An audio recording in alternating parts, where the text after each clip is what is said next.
watching Medfield TV, community shows.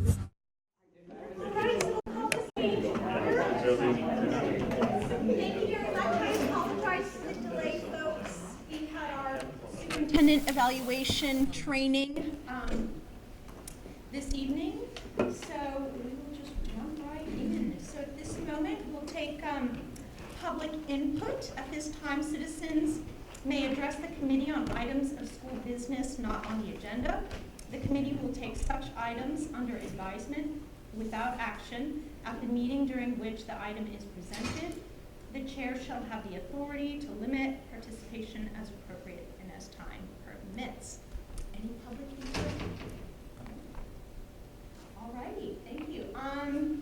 Approval of the minutes, please, at this time. Or motion. I make a motion for approval of the minutes. Do we have a second? Second. All right. All in favor?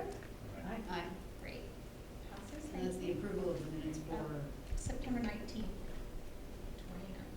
I knew that. I thought I put it. Okay, thank you. New year, new people. Some new, some not so new. So the poor freshman is sick. All right, so you're up. Welcome back, Carrie. Thank you. Hello, my name is Carrie White, and I'm the Can you hear me a second? And for cable, so you're good. Oh, okay. No problem. Hello, my name is Carrie White, and I'm the representative to the school committee for the class of 2022. This is my second year as this position, and I'm looking forward to updating you all about the sophomore class throughout the year. I don't know much for you today, but here's what I can say. The class of 2022 has made a very smooth transition from being freshmen to now sophomores. It was much easier coming into the new school year having known lots about the high school already. It's also very nice now that we are no longer the youngest in the school. Our student government and student council representatives have been starting the year off great. We have some new representatives and some returning. Student government has met a couple times already, and we are already starting to come up with ideas about our first fundraiser of the year. Last year we did not get fundraising until pretty late in the year, so we're trying to start off better this year. We have a couple ideas, but we're not positive what we should do yet.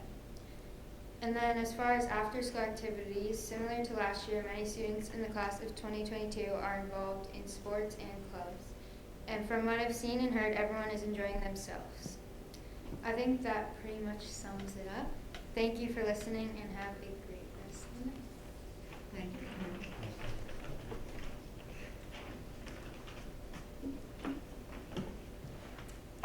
Hello, my name is Eliza Vara, and I'm the representative to the school committee for the class of 2021. This year has been flying by for the juniors and has been very busy. Fall sports have been up and running for a while now, and the juniors are enjoying every bit of it. Yesterday, some juniors took the PSATs at Montrose High School, and many students are taking them this Saturday. I am too. There are many different emotions concerning the PSATs, but most people are a little nervous. To hear some more exciting news, the juniors have been raising a lot of money for prom with class dues and big sales. We have an idea to have a grade cookout. This means we'll have a cookout before one of the football games and have fun outdoor activities and food. We will have games like can jam, soccer, ultimate frisbee, and football. It would be $5 to get in, and we hope it will be very successful. We plan to have this be in a few weeks, so we have more time to plan. Also, we are thinking of making blankets and selling them to parents. These blankets will have the Medfield logo and Medfield colors in it. Finally, since many juniors have and are getting their licenses, which is really exciting, we are thinking of selling and customizing lanyards. And overall, junior year has been an exciting time for class of 2021, and we cannot wait to see what will come this year. Thank you for listening. Thank you.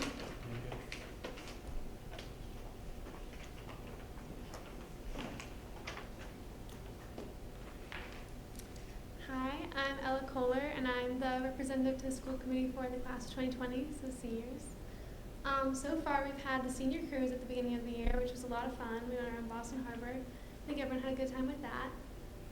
As student government, we've been talking a lot about the winter dance that's coming up in a little bit. So we're going to be actually using a new DJ from the senior cruise. So we've been talking to her. We're also getting help from the juniors for setting up. And then we've been also talking a lot about the class gift already because it takes a lot of planning. So one idea is greening the cafeteria in some way. So we've actually been teaming up with environmental club to talk about those opportunities, and then also talking to someone in food services who actually knows a lot about this because at the last school she worked at, she helped green their cafeteria. So we're trying to figure out that and also about the process for getting approvals for stuff like that. So for some other things concerning the entire grade, we just had an adjustment for senior privileges. So seniors are now going to be able to leave campus for lunch beginning term 2 instead of previously term 3. So as long as they have certain academic, attendance, and behavior standards all in line, then they're going to be okay to do that, and they have permission slips for that. Other than that, everyone's been pretty busy with college, having a good time with other things. I think kids are kind of stressed, but also it seems pretty manageable so far. So I think we're doing pretty good. Thanks, Ella. Thank you. Oh, I'm sorry, I'm going to ask you a question. Can you tell me a little bit about greening the cafeteria? Yeah, What your ideas are, or your thoughts, and where it came Yeah. from? So the original idea was about maybe getting like metal silverware or reusable silverware, but we know that that would involve kind of having the right materials like dishwashers. So we're not sure kind of what the school has right now. So we're we have a little more discussion to do. We've also been talking about maybe like a biodegradable kind of plastic instead of what we use now. So we have a lot of different ideas for that. But we also have to talk more to the environmental club and to the school to see what's possible right now.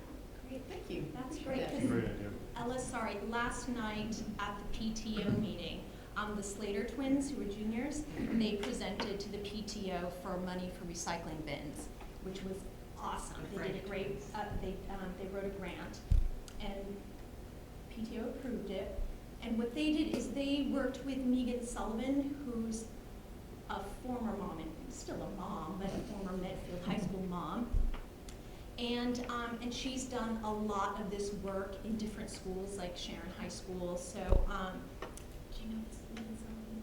I don't know. Sure. Anyways, I can connect you, but she would be a great resource as well. But I think the Slater fellas as well have done, so maybe connect with them. But I think it's awesome. I was so psyched that they did that because I think there's a real need for it. So, and thank you for coming up with that. That's great. I actually just want to follow up on that. Just saying. No, your last words, and I'm not quoting it exactly, I think you said a little stressed. Yeah. And I I know. was talking I know. to other parent, a senior, and she was describing a different story. So I'm more just curious, how does he Oh, yeah. feel like compared to other years around this time when you say it was I stressed? mean, since this is the only year I've been a senior, I can't completely compare it to other years. No, I'm saying that Yeah. when you were a junior Yeah, yeah. or when you were a Oh sophomore. yeah, I was thinking, but I do hear like, I just didn't realize how much kids talk about college stuff all the time until I became a senior, I guess is what I'm trying to say.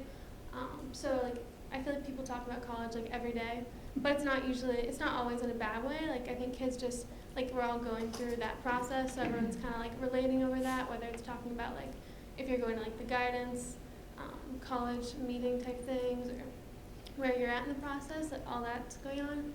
But for me personally this year, I haven't felt like much more stressed than I was. I actually had a more stressful like first 2 years, I'd say, than last two, because there's a little more flexibility, I think, when you get older, with kind of like not having homework to do every night, you know.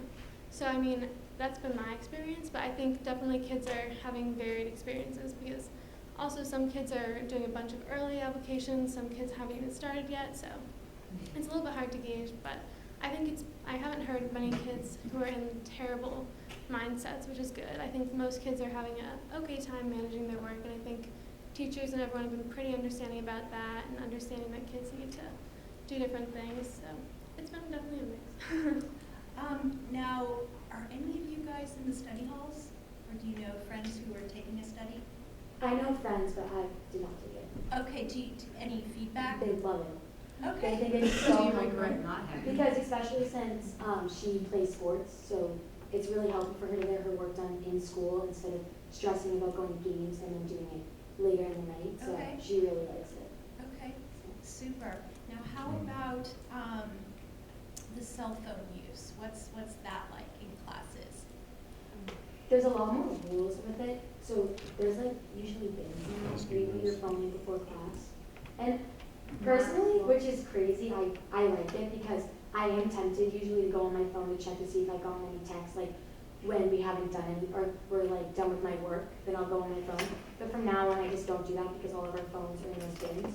So I'll just go do my other homework for other classes instead, so it's pretty helpful. What about you, Ben? What about the rest of you? Yeah, I was thinking of follow-up, and then, Yeah. or it could be some, is it generally universal that teachers are putting them in? Yeah. Mostly all my classes except for psych, but- So we don't need to say specifics. Oh. But you can, just saying we're not, that's the junior.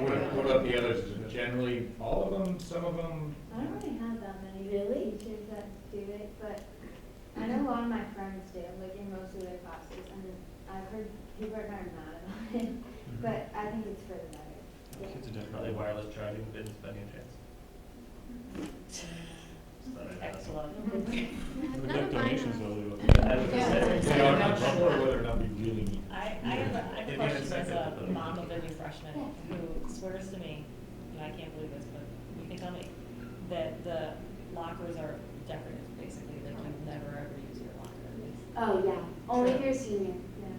It's the only time we use it. And is it Why would you because use they're it? not, Yeah, why they're would- not If you do closed? sports, they'll give you locker posters, and then there's a bunch of food in your lockers, so that's like really the only time we'll use it. So it's like basically a bulletin board. Yeah, But you don't put anything in there, so you carry everything, Cokes, yeah. They're not like inconvenient.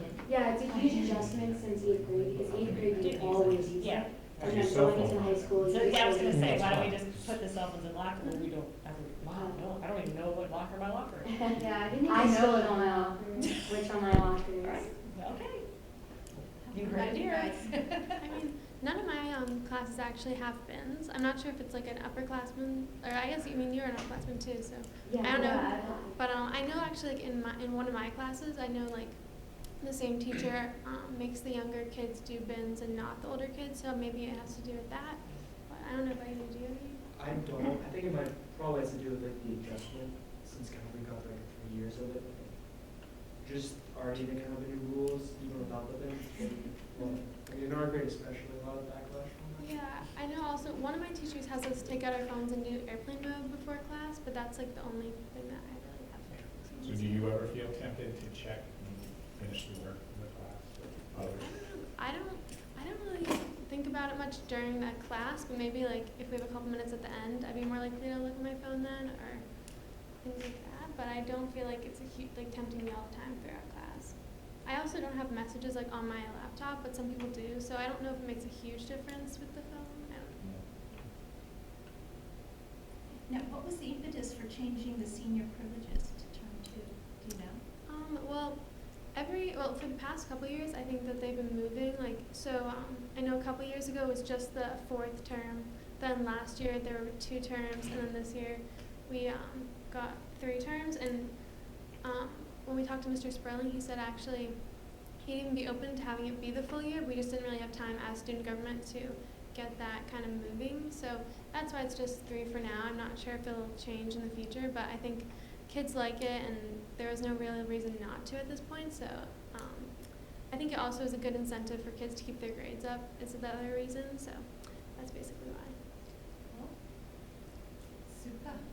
Thank you, guys. Thank you so Thank much. you. All right, now. And we won't see you for another week, but, or for another month, but, you know, like, if there are things that are happening that you are like, oh, I wonder if I could talk to the school committee about that, absolutely do. I mean, you know, I'm so excited to hear about your fundraising, about the things that you're doing, but I think we would all love to also hear the things that you hear your friends say, that there's a way that we can address them, or really just understand what's happening. It would be great. Thank you. Thank you so Thanks, much. guys. Thanks, we'll see you. Okay. All right, so elementary principals opening report. Who's going first? I suppose Missy. A little. Clueless people. Well, good evening, everyone. Thank you so much for inviting me here tonight to share a little bit about the opening of the 2019-2020 school year at Memorial. I am very happy to share that we are off to a great start. We welcomed our first graders in on August 28th and our kindergarten preschool friends in on September 3rd. Both first days went very well, and it would not be possible without all of the combined efforts of our teachers, our assistants, our office staff, nurse, custodians, food service, and technology. When they say it really takes a village, it certainly does, and I can attest to that.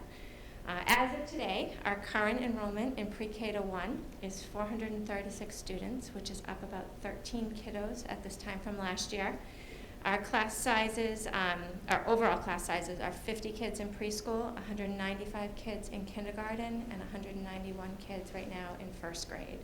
Our average class sizes for first grade are 21 and 22 in full-day kindergarten. Our half-day numbers are a little bit smaller as of right now, but we are continuing to expect them to grow, particularly as more developments occur here in Midfield.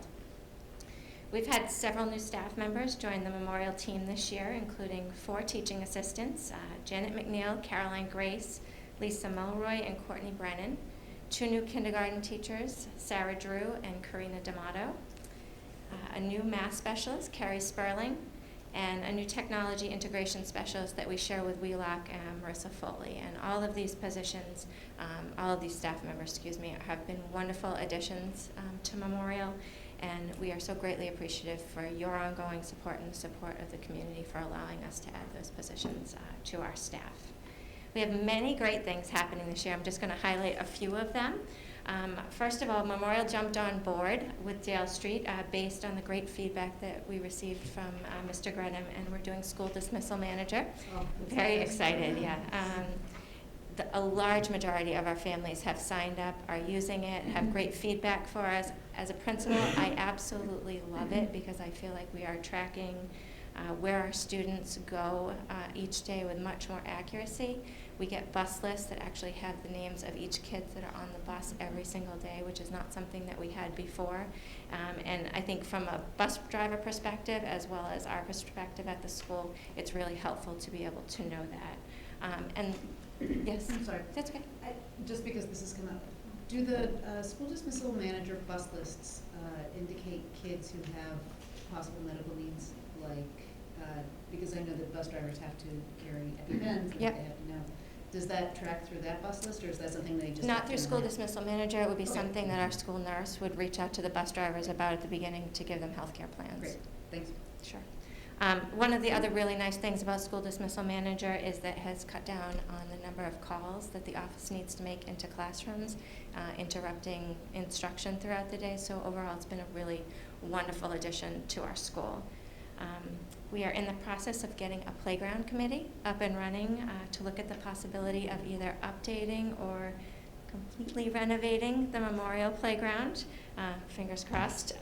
In conjunction with the PTO, we have about 10 people between school members and parents and PTO members who have volunteered to be on the committee.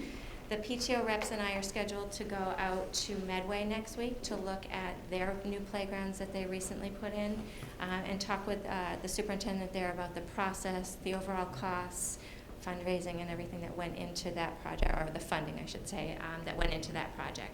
And then we will proceed from there. So we're starting small before we bring in the whole committee, but I'm really excited about the possibility. I think my hope is that it will be something that we'll be able to do, and that not only the kids at Memorial will be able to use, but the community will be able to use as well. If I could just interject there. So Medway, I know we talked about this before, Medway is a community that has the Community Preservation Act. So they have tax money that goes toward things like artificial turf fields, regular fields, playgrounds. So they're able, if you've ever been over to their facility at the high school, the fields are incredible. And they put in 3 or 4 new turf fields in the last few years, all done with Community Preservation Act money. These playgrounds are unbelievable, and a lot of that done with town money as well. So just kind of a plug for that. I know that's failed a couple of times in Medfield, but those are the kinds of things, community building projects that can happen when you have Community Preservation Act money. Instead of taking out a loan like we did for the field, you have that money in the bank and you use it for projects like that. So sorry. That's okay. Another thing that I wanted to highlight is how excited and thrilled we are that per their new contract, our teaching assistants and behavioral technicians are included in our professional development opportunities. We had our first PD day this week, and the support staff from all 3 elementary schools were able to get together for discussion and training on inclusive practices. It was great, a lot of great feedback from our teaching assistants who have been really seeking this over the past several years. They're incredibly valuable to what we do each and every day at the school level, and being able to have them included in the work that we do to improve instruction, I think is going to be really an exciting path that we're taking. So, and then the last thing that I wanted to highlight, at the end of last year, Memorial received or applied for and received a $30,000 grant from the Mind Research Institute, which allowed us to bring ST Math to our kindergarten and our first grade students. And that includes 3 years of professional development for our teaching staff as well.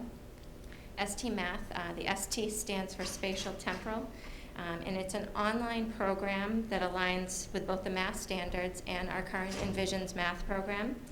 It allows kids to practice skills using 100% problem-solving skills without any language. So our current math program is pretty heavily language-based, and at our young age students, we are finding, or have found in the past, that it is always challenging to figure out whether a child is struggling because of a math concept or because the language is so challenging and convoluted at times. So this is going to allow us, through the data that we get from this program, to take that component out and really hopefully be able to address the needs of the kids who are struggling and who are excelling as well, a little bit more efficiently than we have been able to do in the past. There's a penguin named Gigi. So if anyone's been hearing about Gigi, the kids absolutely adore Gigi and work to get Gigi through tasks across the iPad or the particular screen that they're using each and every day. And then the teachers can instruct based on where the kids are struggling, or if they need to be pushed forward, they can do that as well. So it's been a really exciting addition.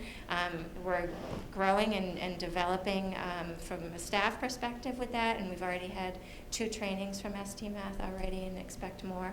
They also include our math specialist in all of that training as well, so kind of a train the trainer, if you will. And then finally, as always, we are always looking at ways to make sure that we are sharing all of the great things that are happening at Memorial with our families. So we're using the new app, the weekly newsletter, and as we have done in the past, having principals' coffees throughout the trimesters.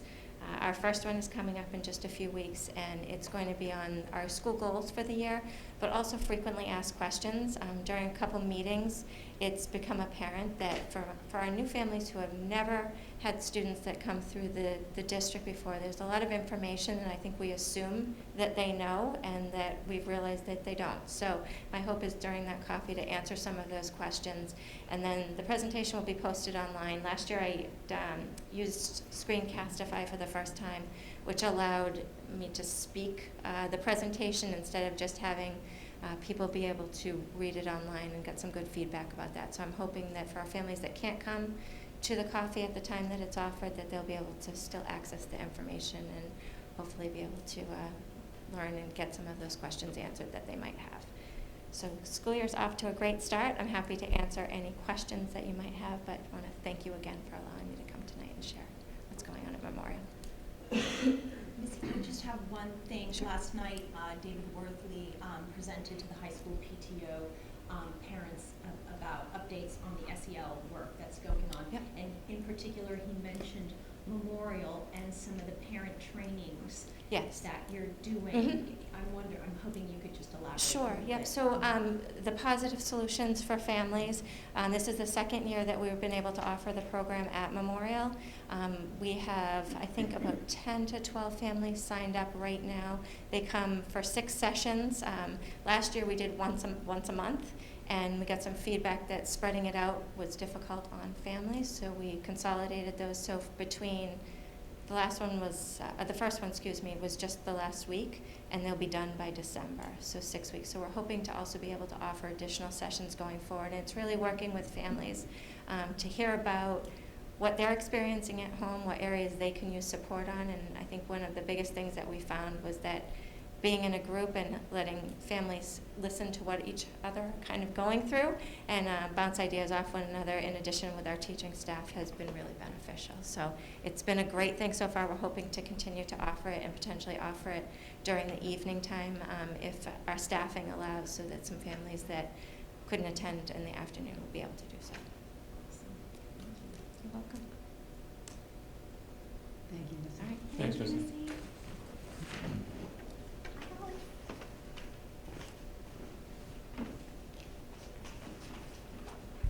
Good evening, everyone. Madam Chair, members of the committee, Dr. Marston, and members of the audience. Thanks so much for this opportunity to come up and talk about how the opening at Wheelock has been. So I'd like to start by saying I can say with certainty that this has been the smoothest opening at Wheelock in my tenure.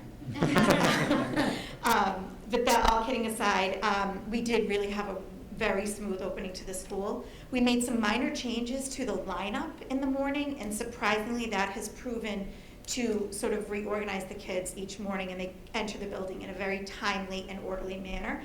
Staff is really thrilled about it. It takes about 4 minutes to get over, about 380 kids into the building. We also went from 3 to 4 lunch periods, and this has been a welcome change in that there are far less students trying to get through the lines and to buy their lunches. Also, they are more comfortable sitting at the tables, and finally, the noise level is much lower. So for those kids that have any sort of sensory things going on, it just has been much calmer for them and nicer for them. This year, we've welcomed several new staff members, including Stacy Colley in grade 3, Jessica Maynard, who is a special education teacher working with our Access students, Elizabeth Michaeli, who is our Mandarin teacher, Johanna Garcia is our new Spanish teacher, Christina Williams is one of our building aides, Teresa Stewart is another building aide, we have Brenna Norcross, who is a behavior tech, and Mary Brown, who is also a behavior tech. And all of these people have been a very welcomed and wonderful addition to the Wheelock staff. The current enrollment at Wheelock is 388 students. This is actually down from 407 students last year. Our average class size is 20 students per class. There are 10 third grade classes and 9 second grade classes. And there's been some really wonderful things happening. I'm going to highlight some of the things, changes that I've made since coming on board. So as part of my beginning in the Medfield Public Schools, I have an entry plan. As part of it, I've met with all of the staff at Wheelock, including all the classroom teachers, teaching assistants, special education staff, behavior techs, custodial staff, and CAF staff. So the purpose of these meetings is, first of all, for me to put a face to a name, but also I'm going to be using my findings from those meetings to sort of direct my goals for the year. Also, as part of my entry plan, I've been meeting with various other stakeholders, including administrators from other schools, members of the school committee, PTO members, the Medfield Police Department, and I will continue to be meeting with people throughout my first year. If any of you are interested in setting up a meeting with me, I welcome that. So please just let me know. The format for PIN was changed for all of the elementary schools this year. So not knowing what it was like before, I thought it went really, really well. Parents were invited to go directly to the classroom as opposed to having a large gathering and listening to a presentation. Grade levels were designated times to visit the classrooms. The feedback that I've received has been overwhelmingly positive, and I think as an administrative team we'll probably do something more formal to get feedback from staff. But I was able to actually see everyone that entered the building and have a conversation with anyone that wanted to. So it was really, I think, a really nice change to the way PIN had been run before. One thing we're doing this year is we're having all school assemblies, and these are run either by the students or the staff or me. So in an effort to promote a positive school culture, we've had several all-school assemblies. The first was held on the first day of school, where we established guidelines, and we really pumped the kids up for having an awesome school year. It was the energy in the room was fantastic. Shortly after that, we celebrated National Dot Day, which is inspired by the book The Dot by Peter H. Reynolds. Students were encouraged to wear dots. We read The Dot and learned a song that encourages students to take risks and make their mark on the world. On September 17th, we recognized Constitution Day. At our all-school assembly, students learned who wrote the Constitution, where it was signed. We learned about the preamble, and we learned about the Bill of Rights and the branches of government. We have several other whole school assemblies planned, such as a Veterans Day Assembly, a Hero Day Assembly in honor of Martin Luther King Jr. Day, a Flower Power Assembly, which is going to promote random acts of kindness, and a Flag Day Assembly. And the students absolutely are loving the assemblies. Morning announcements. So one of our third grade student jobs is to do the morning announcements. So each morning a third grader comes down to the office And they do the announcements into a camera using a piece of software called XSplit. Teachers are then able to project the morning announcements through my YouTube channel. So if you want to check it out, just put in Holly Caulfield in YouTube and you can see all of our morning announcements from the year. The nice thing about this is teachers can watch the announcements live, or if they have a morning meeting going on or a special in the morning, they can replay it later on in the day. During our morning announcements each day, we also recite the Wheelock Peace Builder Pledge, and the pledge is, I am a Wheelock Peace Builder. I pledge to praise people and to be kind to everyone. I will try to notice and speak up when others have hurt feelings. I will build peace at home, at school, and in my community each day. So the students are really getting used to that, and we talk about what it means to be a peace builder. We started a student job program at Wheelock, so all third grade students have an opportunity to apply for a student job. Jobs include morning announcers, flag staff, environmental helpers, Franklin helpers who help groom the dog and walk the dog, as well as various teacher helpers, to name a few. In September, 166 of our third graders applied for a job, which is a little overwhelming because I have to choose the jobs. They were able to give me their top 3 choices, and every student was assigned one of their choices. Jobs have been going well, and if for some reason the job doesn't work out for the student, they have to give me 2 weeks written notice so I can find a replacement for them. We held third grade student council elections in September, so all third graders wishing to run for student council prepared a speech which was read to the entire third grade, so that was really great. We had 58 students that ran, so they had to do a speech. It was great practicing their public speaking skills, and I was really proud of how prepared and how well the kids presented. We held digital elections on Chromebooks and iPads. We set up the stations for them, so they had voting stations, and students got to vote for 2 students from each classroom. The vote was so close that I had to put an alternate in each, so we have 30 student council members, which is perfect. And so we meet monthly. We've already had 1 meeting. At the meetings, we're going to discuss school events and issues and solutions, and talk about how we can better Wheelock School. And I can safely say we have some future leaders in our crew of student council members. And the final thing I wanted to talk about is the courtyard area, which when I first started, it's hard to get to because the doors are locked. So I had to first of all figure out how to get into the courtyard, but it's a beautiful space that is not being utilized. So I met with Amy Colleran, our Director of Building and Facilities, Wayne Legile, am I saying that correctly? Wayne Legile, and Shane Robitelli, who is our head custodian, and we talked about how we can beautify this area because it was overgrown and the tables are kind of wonky and it's not being used at all. So we actually came up with a plan. We're going to be using some leftover turf to put down in small areas, so it will be maintenance free. We're going to fix the tables and get in some phlox and greenery to just spruce it up, and hopefully it'll be an area that teachers will be fighting over. So that is something that we're looking to do in phases, but the first phase is to get some turf laid down there. So it is my honor and privilege to serve as the principal of the Wheelock School. My first few months have been just so fantastic. I feel like I've been able to reinvent myself as an administrator. And so I really look forward to see what the future holds. And again, thank you for this opportunity to speak. And I'll answer any questions that anyone has. Is the Crooked House still out there? Crooked House is there, yeah, and the chess and checkerboard is there as well. Yeah.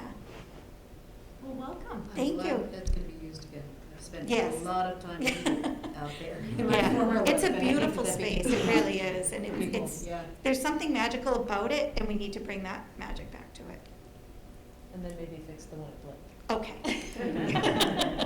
Do all the programs. Thank you. Super, Thanks, thank Holly. Thank you. you so much, Holly.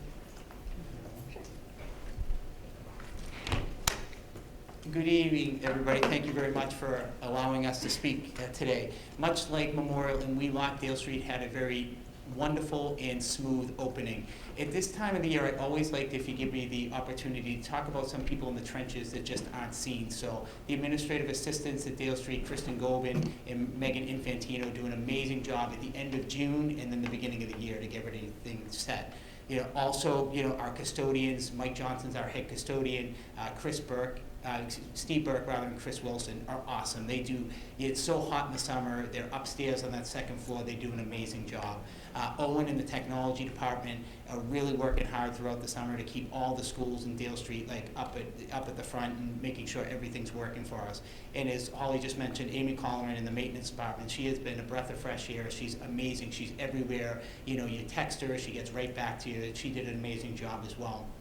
And the last group, which is, you know, an amazing group in themselves, are the teachers. And many of you around the schools in the summer, the teachers work so incredibly hard getting their rooms ready. You know, they're often there in July or August. They take their vacation time, but they really, you know, this is just a life's mission to be a teacher for the teachers at Dale Street. And they are there in July, August, for hours on end in the hot days, making sure that the classrooms are bright, engaging, enthusiastic for when the kids come back in. The kids deserve that, and they really do a great job. So I would be remiss if I didn't meet that. So I just want to talk, we had a few new staff members at Dale Street as well. I'll list them in alphabetical order. So Eileen Callahan is our new special education teacher in grade 4. Kristen Gobin, who I just mentioned, is our new administrative assistant. Amanda Johnson is a grade 5 teacher. Christine King, also in grade 5. Shannon McDonnell is a grade 4 teacher. Kelsey McKenzie, proud graduate of Medfield High just a few years back, grade 5 teacher. Kathleen Mead, teaching assistant. Brenda Paraki came down from the Blake Middle School to be our math specialist. Maria Price is our new .2 music teacher. And Jennifer Seaver is our special education teacher in the co-taught classroom. Currently, Dale Street's enrollment this year is 398 students. We did see an increase in enrollment over the summer months. We had 14 new students enroll at Dale Street. 7 came into 4th grade, and 7 also came into 5th grade. This was combined with 8 withdrawals. So for our numbers, it puts grade 4 at 9 classes with an average class size of 23 students. And grade 5 has 9 classes as well, and their average class size is 22. As Missy and Holly both said, there's a lot of great things going on at Dale, but I'm going to save everybody some time and just mention a couple that I thought that it would pique your interest because they're maybe a little bit on the newer side. So first this year, Dale Street is implementing the Sanford Harmony Social Emotional Learning Program in almost all of its classrooms. Lessons are taught by our guidance counselor, Lindsay Warner, and the classroom teacher remains in the classroom to participate and also reinforce the lessons on the off weeks when she's not there. She goes into every classroom every other week. The Sanford Harmony program has the following units, so this is what the kids will be looking at: diversity and inclusion, empathy and critical thinking, communication, problem solving, and peer relationships. Each lesson typically provides instruction on a new skill or topic, opportunities for hands-on activities and practice, and ends with a class discussion. The program also includes a homeschool connection letters and activities for families with an overview of lessons and what's going on in the class. Also, Dale Street is reading, or has just finished, if it's depending on the classroom, a book called The Insignificant Events in the Life of a Cactus by Dusty Bowling. It's a whole school read, which is awesome. It's the first time that we've done that. So during the day with the teachers doing a read aloud to model appropriate tone, fluency, and everything like that. It's about overcoming challenges and fears and learning to cope with everyday life. We were very lucky to have the author, Dusty Bowling, come out and visit our school about 3 weeks ago. Dusty echoed the inspirational message to the students, and the students absolutely loved it. Special thanks to our PTO because they funded books to be in every classroom. So not only our classrooms, but our specialists as well. So there was a common theme and message going throughout the school, which was really great. I have to say special thanks to Carrie Cowell as well, because she was the one who initiated getting Dusty there, and it didn't cost our school any money at all, which was amazing. So to have her come out from Arizona, and special thanks to Jeff, who made a time to come down and see it. So thank you.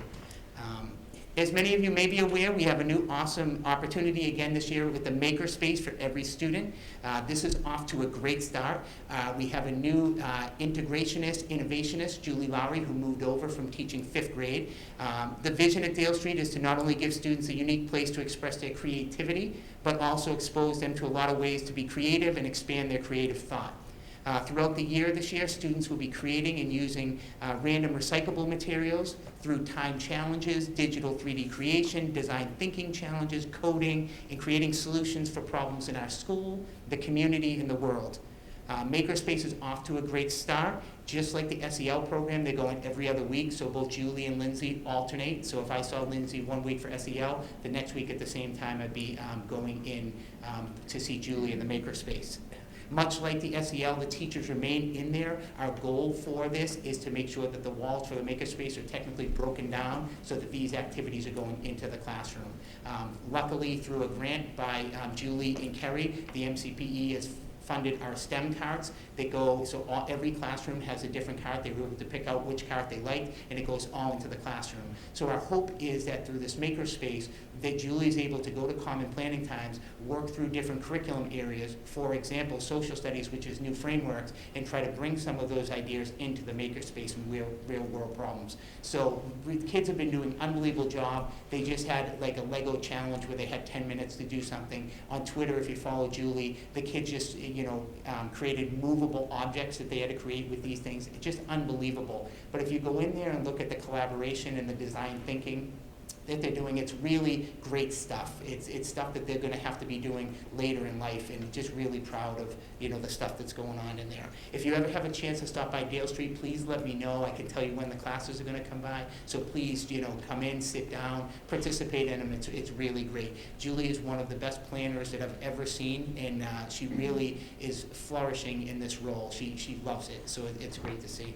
Can I ask a quick question? Sure. I'm sorry, Steve. You can ask Does whatever this have anything to do, or the training that she is doing now and what she's bringing to the Makerspace, does that have anything to do with the Highlander Institute grant that she was, or fellowship that she was working with for last year? I would say yes. I think she's connecting it. It's not because of that, because last year I had the luxury and opportunity to teach every week in Julie's classroom, as you know, with Adam being in there, and her planning is just unbelievable. So it was a perfect person for Fuse to Tab to come in and do that. But again, sometimes the project-based learning and the individual learning is a little slightly different, so she's always trying to differentiate that stuff in the classroom. But it's really more about, not regurgitating facts, but really trying to solve a problem.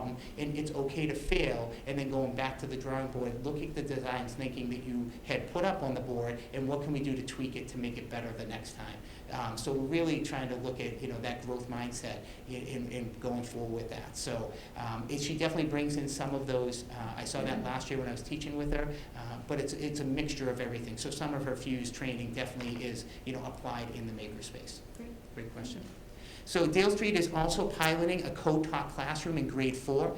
In this class is a general education teacher and also a special education teacher working with the students throughout the day. Our hope is that our co-taught classroom will model the increased adult attention to students. Since co-taught lessons can reduce the teacher-to-student ratio, there will be a shared experience between the two teachers, and there will be a shared responsibility for instruction and management. There will also be an increased opportunity to differentiate for students' needs, and there will be a greater social interaction among student subgroups. I've visited this classroom multiple times this year, and it's going awesome. We just actually had a chance to meet with the 2 teachers that are doing it, and the first thing that one of the teachers says is it's going swimmingly. So we want to meet with those teachers every month just to check in to make sure if they need our services at all, what we can do, hear the good, the bad, and the ugly about it, but so far so good with that.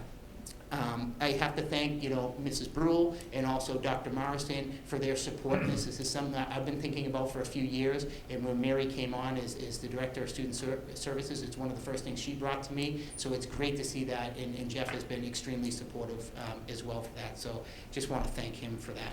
So I just want to thank you. Those are just a snippet of what's going on, some new things, but thank you as always. I love coming here and talking about Dale Street. I love it. It's a great school with a great staff and great family. So any questions that you have for me, I'd be more than happy to answer them or try to clarify something that I said that might not make sense. I don't have a question so much as I want to give you some props, because you're giving everyone else props, but I had an incoming, and I know Tim does, incoming 4th grader this year, and it was really touching, the email that you sent of you reading a story to the incoming 4th graders. Thank you. I know that they had met you, you'd come to the school and said, I'm the principal, but just having the face and you sitting down and taking that time out of your summer to do that was above and beyond, and it really was very meaningful, so I want to thank you for doing that. I appreciate it. And also to mention that you had just said about the Makerspace and how the kids were using it to integrate in the classroom. And my son and his daughter just finished a project where they created a physical map of an area they were studying, and they used all the Makerspace materials in which to do it. It's huge, like, but I mean, just infusing that fun into the learning, and loved it, and they did it in groups, so there was collaboration. It was just everything coming together at once. So everything, I just can't say enough good things about. Thank you. It really models our core values. It really does, respect, collaboration, compassion, and continuous growth. And it's amazing because, again, I have to give Julie props as well. When she was going down there, when Kerry first initiated this a couple of years ago, she was really going to common planning time talking about creating the sheet or chart, because a lot of times as teachers, when you're doing the traditional education, you might not see a kid flourish. But to go down there and see a kid be a leader in an activity and be able to share that with families that they might not naturally see in a classroom or school setting is really incredible. So our teachers being part of that and learning and trying to soak up all that information from the Fuse or what Julie's doing is really fantastic. So it's, again, I have to thank Jeff. I went to him with this idea a couple of years ago, and he was 100% supportive behind it. So it's great for the kids. You walk by there and they just beam, and when I talk to parents, they say that's sometimes all they talk about when they go home. But I really feel proud because having kids that are just about that year in elementary, this doesn't happen in all elementary schools. So it's really nice that a school committee like you people and a superintendent put this at the forefront. So it's great. Thank you. Yeah, thank you. I love your enthusiasm, just overall, everything is, just going, anything that, like, hey, gee, we could use help here, or some, anything that's up in mind. I don't mean to put you out. Well, I mean, if the town had the good merit to, Maybe I should ask Jeff. Yeah, I mean, I think that it's interesting, and I don't want to sound cliche-ish, but, to be in a school system that has such a support from parents and families, school committee, superintendent, there's, you can always use different things. We just traveled into Boston with Leo, and thank you for your support with the new school. I mean, I think that's just probably the new thing. It's great to have, a, something there, but I think the 21st century learning and where our teachers space everything like, and not only for things like the Makerspace, but for our music programs and stuff like that, just to have wide open spaces. Our teachers do such an incredible job, like the music teachers, and, some of them are in foyers, and some of them are using the cafeteria, and the custodians cleaning the caf like within 10 minutes so they can get in there, because we want so many offerings, but the building at Dale Street looks so big at the outside, but it's not really big on the inside. So I think that's probably the biggest thing, and I think that, once, hopefully that comes to fruition, that would be a great thing. But I mean, I think the teachers really kind of, they inspire me, and they're in there, and a lot of those teachers could teach in a brown paper bag outside. You know what I mean? They love the kids, and they do that. So I think if you bring that energy and you bring that enthusiasm, you bring that love for kids, then, there's tough days and things happen, and you can always want for different things, a little bit, more Chromebooks, but everybody's doing what they can, and everybody's a team within our whole administrational team. So if we need something, Jeff's always saying, their job is to get us what we need, and they do a fantastic job with that. Tim, did you catch that? More Chromebooks? That's what he's really doing. That was a roundabout way of saying more Chromebooks. I've known Steve a long time. So far, I love the school. It is a little less expensive than the school. Yeah. No, but You just have to wear the Chromebooks over your head at a certain point. Like, that's just. Yeah. No, but I appreciate that question. No, And I feel comfortable to go into Jeff or Michael, and they've been just fantastic. So if anything that I need, I'll ask them, and they'll say, we can do it, we can do this, so. Again, this Makerspace spot is something Jeff and I have talked about for a couple of years, and we played it out, how would it work and everything. You have to have the right person in there, and again, all you want is people that are going to listen and ask you questions and push you. So it's good. Yeah. Thank you. Thank very you. much, Steve. Thank you, everybody. Thank you. Hi. We do budget calendar Oh, first? sorry, No. Christine. I want You to can stand there, you. just take just a minute. Sorry. I'll step. It'll be Sorry. quick. FY21 budget calendar, sorry. Thank you, Madam Chair. In your packet, you had the budget calendar for FY21. Very similar to what we've done in the past. We have the TBA meeting, which is the annual budget meeting with the Select and the Warrant Committee and the School Committee. We're not sure when that's going to take place. Typically, it's sometime in November, but we just put a placeholder there for the TBA. But everything else is fairly similar. You'll notice at the end, this is the first year that town meeting is the first Monday of May. So you remember, that was voted on a couple of years ago at town meeting to be implemented in 2020. This is the first time that's going to happen. So we're going to start getting some, if you approve this evening, we're going to start preparing for getting the budgets ready at the building in the school level and in department level, and then we'll start getting that first draft to you in December. So that's our goal right now. But if you want any modifications on this, please let us know now. We can vote on it based on the modifications or as is. I don't have any modifications to it. I suspect that budget meeting will probably be on a Tuesday with the selectmen. I would think so. Meeting anyway. I would think so, At the yes. same time, so there's kind of a limited thing there. Right. And I won't write this into the budget, but I heard, as much as you may not think so, a lot of positive feedback about your presentation. Screencastify? Screencastify, which it sounds like, Missy can help you with. She can definitely help you with that, no doubt. No, No but I doubt. think that there was a lot of really positive There feedback was, on that, and it yeah. gave Sure. people kind of a way to kind of understand what was happening Mhm. before they came to the public presentation. Absolutely. And felt as though they were kind of like, what? It was So awesome. if you could do that again. No question. So the one change I will make on that is we'll get the different software that allows you to stop and then restart again. See, As I the just software we think- had last year had to restart it every single time, so. I just think you're not being tough. I know. Yeah. That's probably it.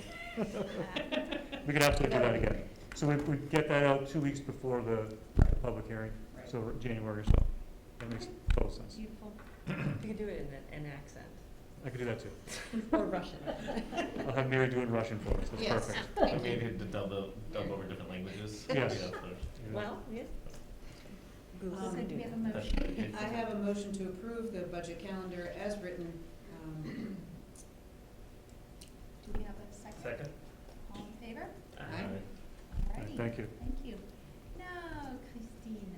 Hey, everybody. Hi, Hey, Christine. hello. My name is Christine Power, and I want to thank you for the opportunity to speak to you today and to speak a little bit about my position as the Director of Instruction and Innovation and Instruction. Now, I know you're looking at the slide going, what the heck? All right, Rip Van Winkle, what's going on? Does anybody know Rip Van Winkle? Remember that? Guy who slept Yeah. So it's about a man who was abducted by elves and took a little potion and fell asleep for 20 years and then woke up, and all of a sudden everything had magically changed. Things have just life has moved on. And in this case, it was back in the early 1800s. So it went from when George Washington, when it was pre-Revolutionary War, actually, it was 1700s. And King George III was the king, and all of a sudden he wakes up, he sees this portrait of George Washington. He's like, what the heck? If you've been hanging around central office or talk to me, you probably hear me saying Rip Van Winkle over and over again, and that's because it's very similar to my experience these past few years. Just to give you a little bit of background, because I know some people are like, what's that? Is that I have history here in Medfield. I was a high school history teacher here at Medfield High from 1997 to 2007, and I had left in 2007 because I wanted to pursue a doctorate, and I would specifically wanted to work in specifically focusing on curriculum, instruction, and helping and supporting teachers.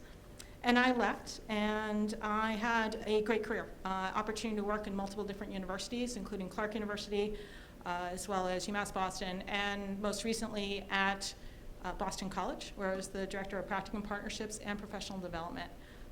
Within that opportunity, I worked with a myriad of schools, probably 50, 60 different schools. Boston College had 40 different partnerships alone. And I had an opportunity to see schools in variety K through 12, working with central offices. It was a great opportunity. However, the opportunity opened up here, and it would take something pretty special for me to leave, and I am very happy I made the jump here to the district. But going back to Rip Van Winkle, this is the perspective. I left 11 years ago, and I come back. And it's like, what was really striking about that story is really the 20-year contrast. The contrasts were really apparent of what life was like before and what life is like now. And so I wanted to start this discussion before I go into what I've done over the past 2 months or so since I've been here, is to talk about that contrast because I find it really interesting. So 11 years ago when I left, again, a wonderful place to work. I was 10 years a classroom teacher here, enjoyed it. And I actually found that it tainted everything I saw because I'm like, oh, that's not quite like Medfield. Oh, Medfield's better. And so things like that. However, I'm seeing that and understanding the landscapes that I've seen. It's been really interesting. I just want to highlight 3 of the major changes that I've seen. And because they're just striking to me. The first of all is the leadership team. Now keep in mind I was a high school teacher, and I would only see leadership at the principal level. Never saw the central office team at all. It just was what it was. So I was really incredibly taken back when I was doing, we did a walkthrough, and I hadn't been hired. It was, Jeff took me around, and how many people, how many teachers he knew by name. How's your family? How are your kids? It's clear that he is out in the schools every day making those connections, important connections with teachers. And that's something I saw then with central office. Every single day, the central office staff are out and about in schools. They're interacting with students, with teachers, with parents. It is not a day where somebody is out really finding out what's on the ground and what's happening. And that was just, it blew my mind as a person who just came back. I want to speak about the principals they've left. What a welcoming group. Incredible educators. Really focused on creativity, on the dedication of students, and really lifting and leveraging really deep learning for all their learners. I enjoy unpacking their questions and their concerns and their ways of thinking of teaching and learning. And it's just been incredibly satiating, and working to improve their practice has been just a wonderful experience. As a teacher, that's been special because I left here and I came back, and a number of my peers that were teachers are still here, and it's always great to see them. But it's also great to see all the new teachers that are here. There's an incredible energy and vibrance that is here. The new staff are phenomenal, and they really complement the wonderful things that have been done by senior staff, and it's been great to see that. The third thing I want to talk about is the innovation. And this is something that really was incredibly eye-opening. When I left it, keep in mind it was 2007, and a lot of great things. Medfield was a great place, don't get me wrong. Loved teaching here, an incredible place to learn, but there's so many new things. I just want to mention a few. The technology integration specialists didn't exist, and to see them work, and I work with them, I'm going to talk a little bit more about them in this talk. It's just been a great addition. The RISE program, Makerspaces, I'm glad it was mentioned here. What a really special opportunity for our students, and it's multiple schools. It's just been phenomenal. I could go on and on, but I just wanted to share that bilingual perspective and how powerful it's been to me coming back after all those years. So I just wanted to give a little preview. There are 5 major projects I've been working on, and a number of them stemmed from my entry plan, which I'll talk about first. But I just wanted to give you a taste of things that are going on within my office. So my entry plan, this is something that Holly alluded to this as well. It has been a great experience to go out and about and meet the constituents, the stakeholders of this district. And over the past 7 to 8 weeks since I've started, I've had an opportunity to meet with over 30 people across all the districts. And these, across all the buildings in the district, including, these are teachers, these are parents, these are department heads, of course the leadership team. And really talking to them, and not only doing a name and a face, but really engaging with them, finding out what their perspectives of an education are, what are the strengths of the district, who are our students, who are our parents, and how we can leverage learning. And those talks will go on for many more months to come. I have a list a mile long, and you were all on it as well, to meet. And that will be used to inform my work going forward. It's been incredibly helpful thus far, and I look forward to unpacking different perspectives in order to think about my goals and objectives as I form them to go forward. The second is the Blake Middle School Standards-Based Reporting Pilot Evaluation. Now, the Blake SBR project's been going on for about 4 years, and it's about time for a pulse check. I was trained as a researcher, so I took the opportunity, and after Jeff's suggestion, is to think about where we are and gather data in order to inform the pilot going forward. So it's a mixed method study. I am collecting various different data from various different stakeholders, and you'll see examples there on the slide. Teachers in grades 6 to 10, parents, students 6 to 10. And I'm collecting through survey data as well as focus groups in order to really gauge what is happening with the learning and what directions we should take this in the future. So currently we're in the period of data collection.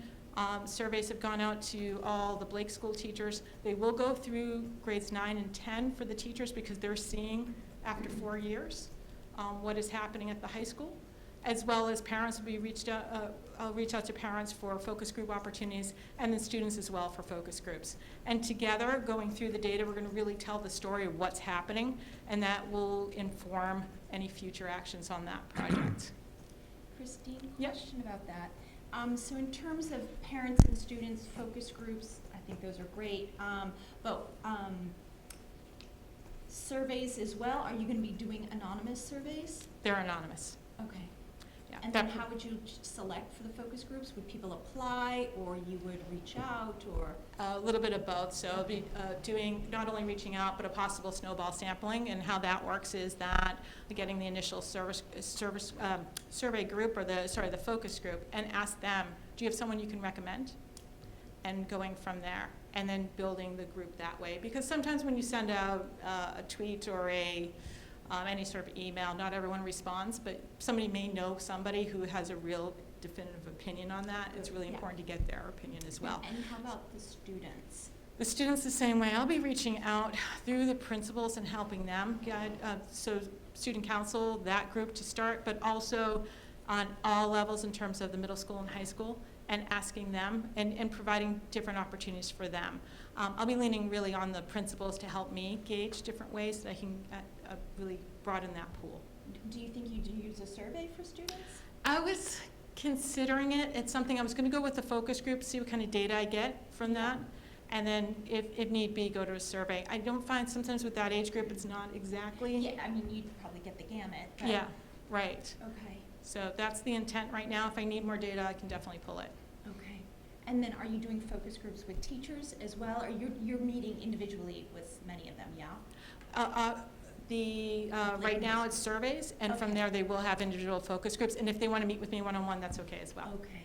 I wanted to protect them, also to Yeah, give them for an anonymous sure. voice, so for them to come to me may not be something that they want to do, but if they do, of course. Yeah. It's another data point. It's really important to have. Yeah, no, this is great, because yesterday Blake had their SBR meeting, Mhm. and, and I think it's good to stop and take a pulse, and so I'm glad you're doing this work. I appreciate it. No, it's been incredibly interesting, and it's something as not only a person administrator, but also as a parent. My son's in 8th grade, Right. and so. And we've had conversations too around triangulation of that data, right? So if you're going to get teachers, you're going to get students, you're going to get parents. I've heard feedback from all three.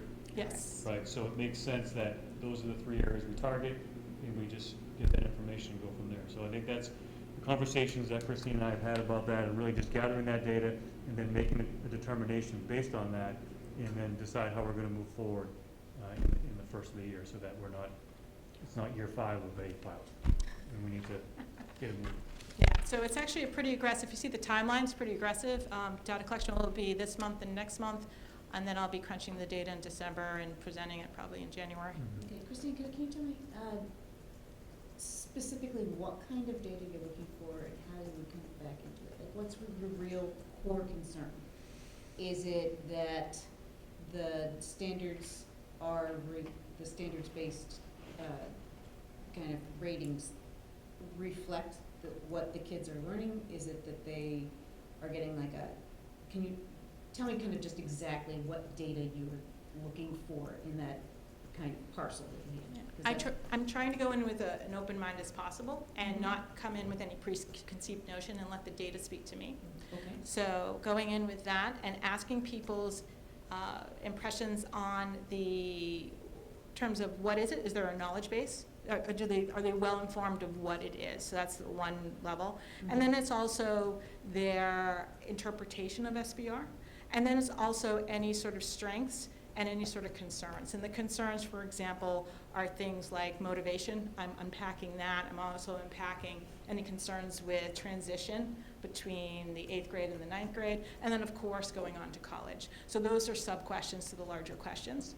And then in terms of strengths, in terms of asking feedback, tell me the level of feedback. Do you find it helpful? Does it engage learning more deeply, et cetera? So those are just some of the different levels that are. I just wanted to hear some clarification around kind of, data is a big word.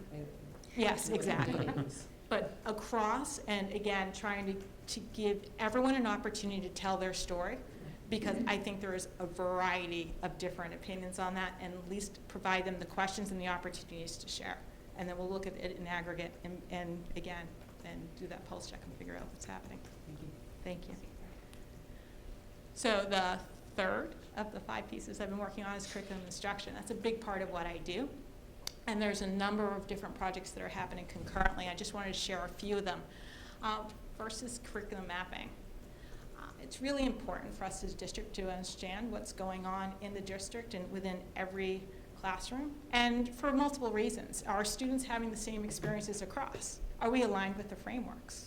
There's a number of reasons to do so, and for us it's really important to be more transparent on that. What is happening in grade 3? What is happening in grade 5? What is happening in math in grade 7? What's happening in English in grade 10? Just example. And provide information to the district, to the parents, to the various stakeholders of what does curricula look like. I know we have the frameworks, but beyond that, how does Medfield interpret that? So working with various different stakeholders and taking it small and building is really identifying the best way, and that's what I'm doing right now to map this, because you can imagine the scope of this, and doing it in a way that is usable. The curriculum was mapped here years and years ago, and what happened was that, okay, we have it, and then it just went into a drawer. It wasn't a very usable document. So thinking about, and this is my teacher hat that I'm putting on, is how can I map this curricula, make it engaging, make it informative for the parents and for the other stakeholders, as well as make it a very usable living document. And so coming up with various different ways, I am reaching out to various different communities in the area, looking at different software packages, things like that to really narrow down what's the best way of doing that. And also now it's the parsing out at what level should this be mapped. And at this point that will start, and I'll work with the different principals and the different the department chairs in order to really codify what we do. So we've talked about, Christine and I have said that at any point in time, a parent should be able to go on our website, click on the grade level, click on the subject, and know what's going on. Yeah. I mean, it doesn't have to be day to day, but it needs to be what the core concepts are, what the various units are. All that needs to be available to parents with a click of a button. So that's what our goal is, and that's what we're working on to make sure that happens in a pre-K to 12 fashion. Okay. It's a big job. Exactly, it's going to take a while. But it actually goes hand in hand with a number of different initiatives. And the next one is just right there. We have brand new social studies frameworks, relatively new, 2018. And they were implemented K through 12 throughout the district. And so another big project, and I actually spent the day at Blake Middle School really helping the 8th grade civics group, really thinking about those curricula changes and how it is going to be operationalized within the district. So that is one example of a great opportunity for us to map. So we're really thinking about what are the frameworks, what are they saying, what are our goals, and then how to develop the best curriculum can be, and then let's capture that so we can make that more transparent for parents, for other teachers, for any stakeholder to be able to see and be able to have that right on the website. Now, Christine, would it be appropriate, because I see you as the overlord of that.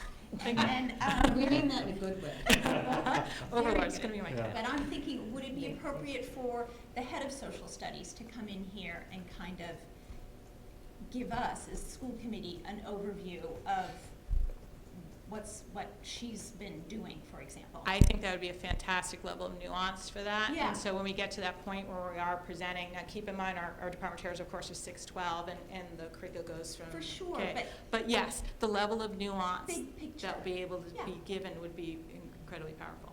Great. Another thing is that I was asked to participate in the SEL task force. And this is of a larger whole of thinking about social emotional learning and how to leverage it within the curricula and do it well. And so I've been working with Mary, it's been great, and Dave and a number of people, in thinking about that SEL should not be a standalone entity. SEL needs to be infused within the curricula, and doing so in an effective way. So I've been asked to be part of that, and I'm looking forward to that work going forward.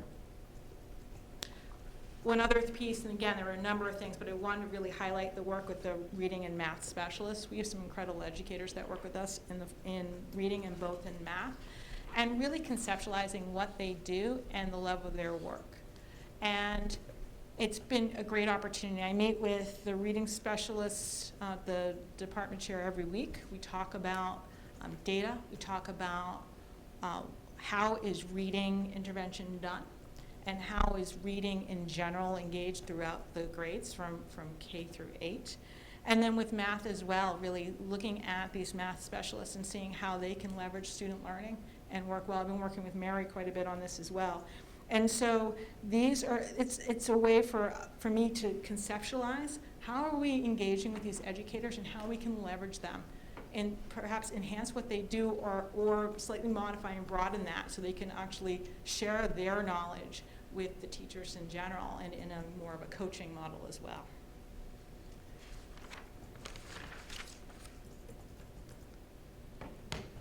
Last two, professional development. This is something that is near to dear to my heart, something I've done in my previous role, and I continue to do so. And there's a number of professional development opportunities that are in the mix or in the works, one of which is focusing on cultural proficiency, and specifically we'll be looking at the social studies curricula in the elementary schools. Thinking about, you have a new set of frameworks coming in, and how best to teach social studies. And it's daunting, especially with elementary, where they haven't seen a change in the curricula since 2003. So we're working in a series right now of developing a series of professional development, working with the Wampanoag tribe on providing opportunities for looking at culture and looking at Native American culture, but also culture of Massachusetts in general, and embedding that within the curricula. The K6 curricula, the elementary curricula, K5, excuse me, builds. It starts as the individual, grows to the community, grows to Massachusetts, and so on. It's concentric circles.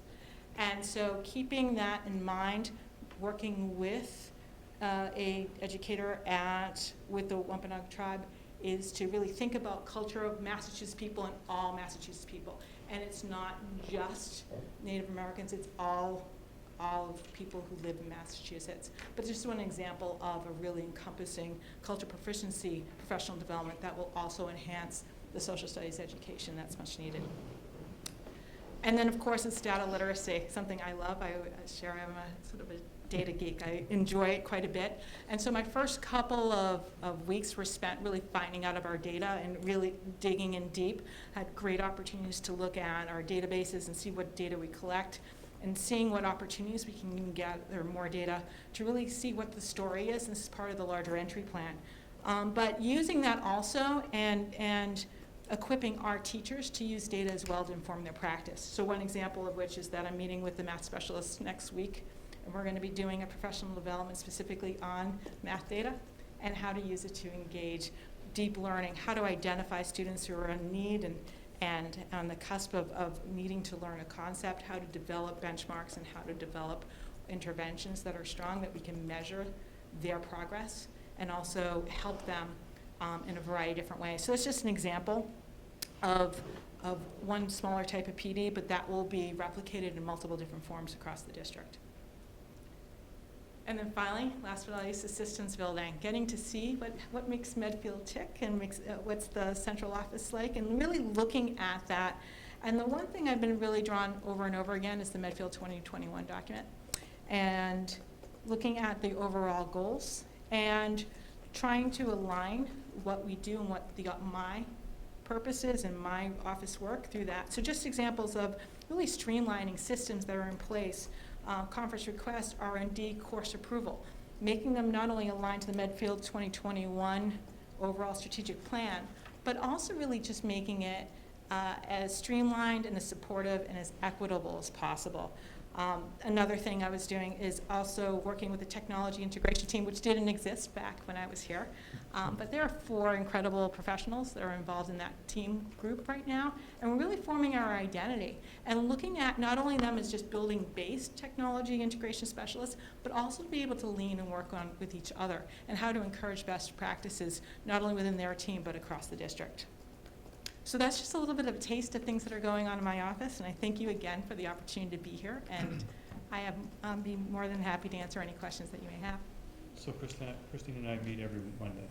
Okay. And the list was getting longer than that, but I had to remind her that this is year 1. You know, just We forget- started August 1st. Right. Yeah, So, I know, you know, exactly. certainly Wow. a lot of energy, a lot of experience and intelligence that's really going to help us move forward.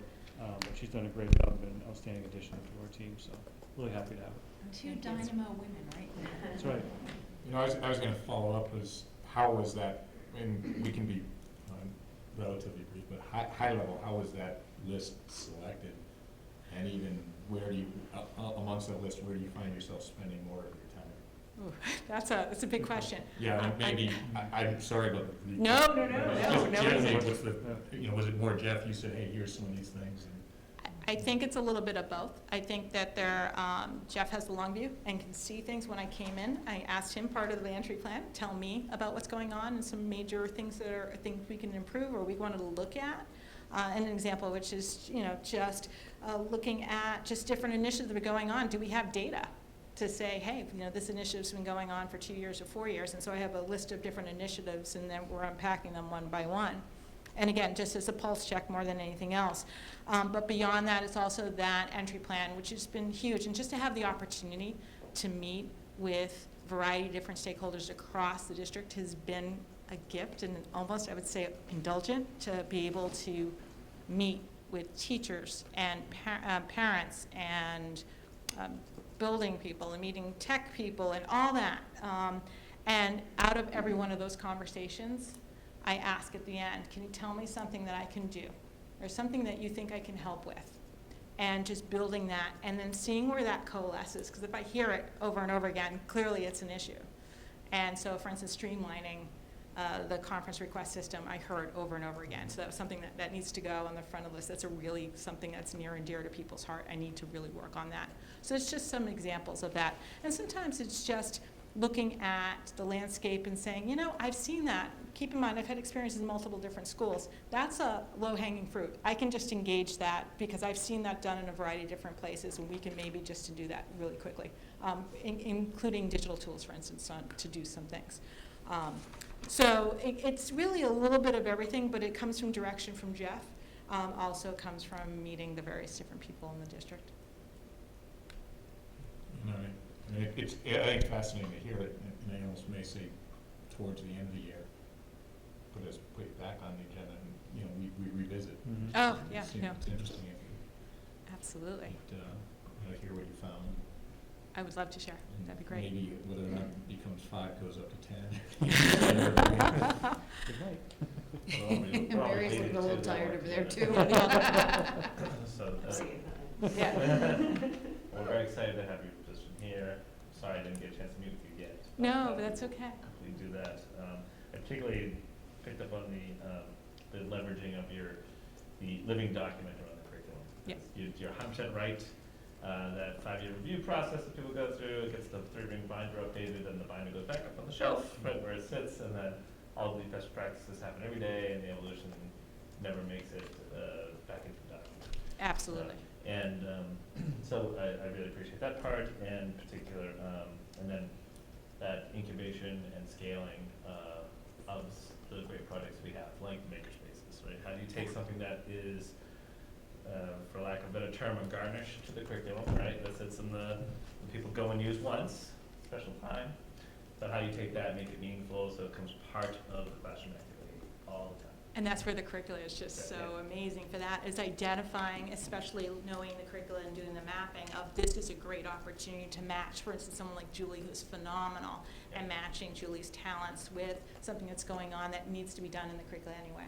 And so it's just being a little matchmaker as well. And that the innovationist, I think was thrown out earlier, I think we're calling our integration specialists innovationists. which I Yeah, love. yes, sorry, yes. Yeah, I totally love it.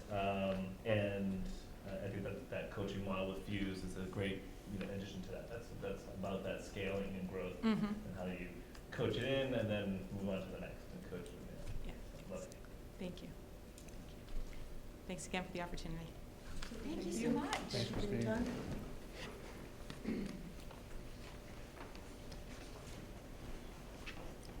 Alrighty, district accommodation plan, Mary.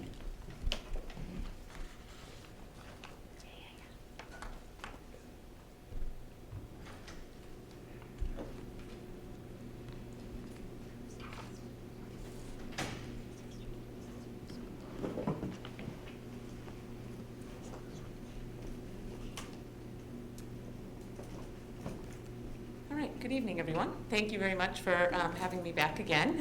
I enjoy my time here at the school committee meetings and enjoy presenting. I really do. Hopefully. Some of you have even already had a glimpse into this presentation, and there was a request to do it in Russian. I don't know that that will do well for the rest of the audience, so I am going to stick with English for now, but maybe another day. So I am presenting on the work that we did on the district curriculum accommodation plan. For those of you that were here last year, it was part of my entry plan. We kind of delved into the look at the fact that we have building curriculum accommodation plans, but there was no real district accommodation plan. And there was no look to assure the consistency and kind of the follow-through and make sure that there was kind of that thread that connected all of the building accommodation plans as well. So what we did this summer is we were approved for an R&D proposal to work on this work over the summer. I was extremely fortunate and had all 5 principals willing to come in and give time for it. Both of the elementary guidance counselors, the guidance content specialist, as well as a classroom teacher, all come together to work with us on this. Really showed dedication on my part to see that people were really committed to this. It wasn't just something that, kind of I came out of the entry plan and that we're going to be rolling out, but that people really were interested and wanted to ask the questions. So what we did is try to first start with the building accommodation plans and streamline the language and the information that was within there. A lot of the plans were similar, but you could see maybe one building updated something and the other 4 didn't, or kind of conversely, the other 4 did and 1 didn't. So we really walked through every word, every aspect of the plan to assure that there was consistency within it and to make sure that we had a general understanding that things were consistent. We then spelled out within one of the plans, there was an actual description of the staff members and what their roles are. I think a lot of times as professionals that are working in this area, we throw out names that parents, families, students maybe don't even know what that person may be doing. So we tried to spell those roles out specifically so people had a more general understanding. We also looked at the accommodations that were available at each school and tried to see if they were truly accommodations and not modifications, which I will touch on in a few minutes. And we tried to make sure that the language was clear, that people would be able to understand what we were stating, and that there was, that the accommodations that were in there were truly necessary and were truly going to support specific areas. We tried to break down all of the constituent areas from there as well. And then we looked at making a glossary of all of the terms that were used within, so that again, not just with staff members, but acronyms that we're constantly using, terms that we're using, just making sure that this is a plan that isn't just a plan for those that were writing it or those that may be familiar with it, but that was a plan for everybody and that would support all educators, all family members, all students, because that's truly what we wanted. So we looked through, took all of the information. This kind of breaks down the exact order of what is within the plans themselves. So within the building ones, there's a purpose. It goes into what the student support team is and the levels of support that are offered through RTI. There's a student and program supports, the personnel, and again, that would go into the definitions of what those personnel are. PD and staff involvement, as well as parental involvement. curriculum expectations and interventions, a list of all of the accommodations that were available within the district, and the glossary. From there, I went through and took the accommodations that were available at each building level and took them into a district-wide accommodation plan. So I wanted to make sure that the district had every accommodation that would be available within the district, and then the schools were able to look at their developmental levels, the ages of the students, the grades, and determine which accommodations were appropriate for their specific schools. But anyone that wanted to know what accommodations were available within Medfield Public Schools could go to the district. We sent this back out to the whole group for feedback. They continued to edit and add suggestions, make recommendations before a final plan was put together. This goes into a little bit of a conversation that we had. RTI, I'm sure many of you are familiar with and has been around, and this is kind of the tiered intervention that is used within the RTI. Massachusetts and the Department of Elementary and Secondary Education has really started to move towards what's called multi-tiered systems of support, MTSS. It is what I think a little bit more of a holistic look at supports for students, and it really looks at not just saying you as a classroom teacher are responsible for this kind of accommodation and this intervention and this. It is we as a school, we as an administration, we as a district are responsible to help all students succeed. So how are we doing that in all different areas? It's not one teacher, it's not one cluster, it's not one team, it's the district, and it's kind of an overarching look at that. With that being said, no one knows anything about MTSS and has never been trained in it. So to put MTSS into the DCAP and say now you are responsible for it, felt, one, that it was not going to be advantageous, two, that it wouldn't be fair to anyone, three, I wouldn't get the buy-in that I'm hoping that we will be able to get if we can roll it out a little bit more systematically.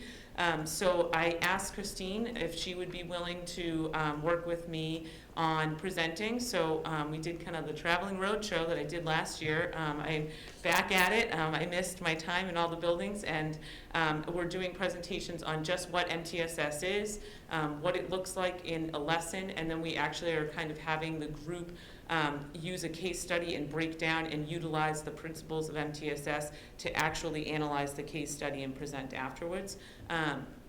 We did it at Blake, and we are then presenting 2 different versions of it to the elementary and then at the high school. So we'll be completed by mid-November.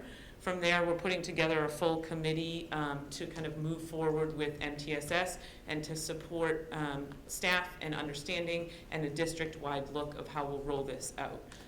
So for now, the DCAP has the RTI tiered intervention, but the hope is to move it towards more of an MTSS look in the future. So within the RTI, there are the 3 kind of primary level being the tier 1, and this represents general education instruction, highly qualified educators. It's just kind of the student progress is being monitored, the kind of top level of what is being done for all students. Within tier 2, this is about 15% of students. It is saying that results from those assessments that all students are taking at tier 1 is recognizing that those students might need a little bit more, and so they're brought into this tier with some targeted interventions and work within the general education classroom to kind of support that. Progress continues to be monitored frequently, and interventions are kind of changed as a result. That's some of the work that I've been doing with Christine as well, is trying to look at what those interventions are, how we're monitoring, and how we're continuing to progress from there. And then the tertiary level is really trying to look at about only 5% of the population. It's still interventions that are applied within, but it's those that may be referred to more intensive interventions as a result of kind of the progress and the results coming from the first 2 tiers. This, I feel as though, is kind of the crux of an accommodation plan, is an actual understanding of what an accommodation is versus a modification. In special education, we throw these words out all the time, and I think that it's easy to kind of confuse the two, but to me, there's a really core difference in that an accommodation, and this is really simplifying it, but I feel as though it's a way that everyone can kind of understand it. An accommodation is something that's going to make a change to the how of learning, while a modification is going to actually change the what of learning. And that's really a crucial difference in that you're not fundamentally changing what students are learning when you're applying accommodations. With modifications, there may be a fundamental change to that. So for example, if I asked everyone in the class to read a specific book, but I allowed one student to listen to the story. Listening to the same story, it's the exact same kind of material that is being given, no change in that way. However, if I said that everyone's going to read this book, 2 people are going to listen to it, this person is only going to read 1 chapter. I've now changed the actual material that that student is getting. It's a complete modification to what is expected, and they're not receiving the full fundamental material that everyone else is. So within the accommodation plan, we are not offering modifications, and that's one thing that we wanted to make sure was clear and that there was no confusion with what was listed in there. These accommodations are available to any student in any school in any classroom. They are the accommodation plan that you don't need to have a disability for, you don't need to have any kind of rationale as to why you need it. They are readily available accommodations that support all students' learning. Ideally, as we kind of roll this out more, we also can focus on having the students understand what those accommodations are that they need, because we've had a lot of conversation about the fact that it's great for a teacher to know that, you know, Bobby needs this, this, and this in order to be successful. But if Bobby doesn't know it, how is Bobby going to be successful moving on? Because Bobby can't advocate for him or herself. Bobby can't support in any way what Bobby might need in order to learn. So that's another thing that we are hoping to kind of support throughout the rollout of this. These were the specific areas within the DCAP that we spoke to. So these are the areas that may come up to need for an accommodation, and these were the specific kind of breakdown areas that we went from there. In this way, we're hoping that if a teacher is sitting there saying, you know, I think, or an SST team is looking at a student and trying to support someone, they can look at this and say, you know what, it's really the assessments that they're having difficulty with. I'm going to go to the assessment version of the DCAP, and I'm going to look right there. It's really the assessment, and it's the administration of the assessments that they're having difficulty with. And then there's a list of accommodations that are readily available from there. Or it might be the visual presentation that they're having kind of some struggles with. Or it might be assistive technology that's needed, or the format, or reference tools, or the other popular other category. Then we broke down instruction. So there's additional instruction, again, altering the visual presentation, assistive technology, emphasizing main ideas, model, monitor, pacing, presentation, resources, writing, and other. We also wanted to make sure that we continued with the behavioral and social emotional accommodations, which would include additional services, behavior modifications, classroom management, and transitions. Organization, which may include homework completion, monitoring management of material, time management tools, and tools in general. And these were just 2 quotes that to me were really kind of the premise of what we were trying to accomplish through the DCAP. Only through appropriate learning accommodations can students realize their ultimate potential. And again, I think the importance of that is also in their understanding what those accommodations are. And for this, I just think that there's so many times where we say students are pushing back and they don't want an accommodation or they don't understand why they need this. And to me, this really just spoke to the need for accommodations and why we all have them in our everyday life. We make accommodations for one another in everyday life. If a person sprains an ankle, crutches are provided to help the person walk. If a room is dark, we can use a flashlight to shed light. In a classroom, we give students learning accommodations. Thank you. I welcome any questions. This is a lot of work. Thank you very much to you and the committee. Sure. Are you finding that, obviously these are obviously implementing best practices for teachers and students, for teachers and practices. Are you finding that the teachers being receptive to some of it and finding these new tools, and you see help that will be coming from, say, something like analyzing the assessment system. So I saw assessments on there, right? And having, you know, the use of technology to help some of that as well. And are you finding that the resources we're ready to, I don't know, I'm trying to figure out what I'm asking, but No, probably because it's late. But. I think, it's different depending on the building, on the staff, on the person. I think MTSS does speak a lot to a lot of what we're doing within this as well, which is why we really wanted to make sure that we didn't just kind of put it within here and have it as an expectation. So we're doing all of these trainings and kind of giving people an exact understanding and a practice exercise. But as I said from there, what we're hoping to do is bring a committee together, and that committee would hopefully have representation from every building. And the committee itself can kind of put together resources, put together tools, put together kind of ready-made assessment suggestions and things like that. So it's not that, we are saying these accommodations, these things need to be put in play and you're responsible for every aspect of it. We can have a Google Classroom, we can have a, website that provides resources for teachers. So they say, I have a student that may be struggling with this. I don't know where to go from here. And they can go to this, and it's a Medfield kind of resource that has been created by staff. And that these staff then can go back to their buildings and be the kind of the trainer experts that are there. Because I love doing the traveling roadshow and going and having these conversations and being a part of this, but to hear it one time from me does not do anything.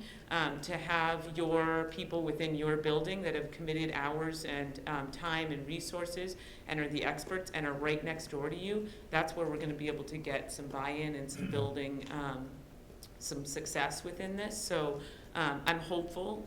As I said, we only presented at one school so far, but we had multiple people that volunteered to be on the committee, and I'm hopeful that we'll get similar representation at each school, or at least at each kind of level with elementary and secondary, to be able to provide this, because I think classroom teachers have so much that they're trying to accomplish in a short period of time, and there are so many mandates coming in, and I don't want this to be another thing that they are struggling with. I really want this to be a support so that they feel that they have what they need to truly be successful, because I think we're asking teachers to be experts in everything without necessarily providing them the tools, resources. The access to it in that just-in-time basis, right? Exactly. It usually happens upon when they're grading an assessment, and then they have Right. to say, Bobby, let's pick on Bobby today. I know. So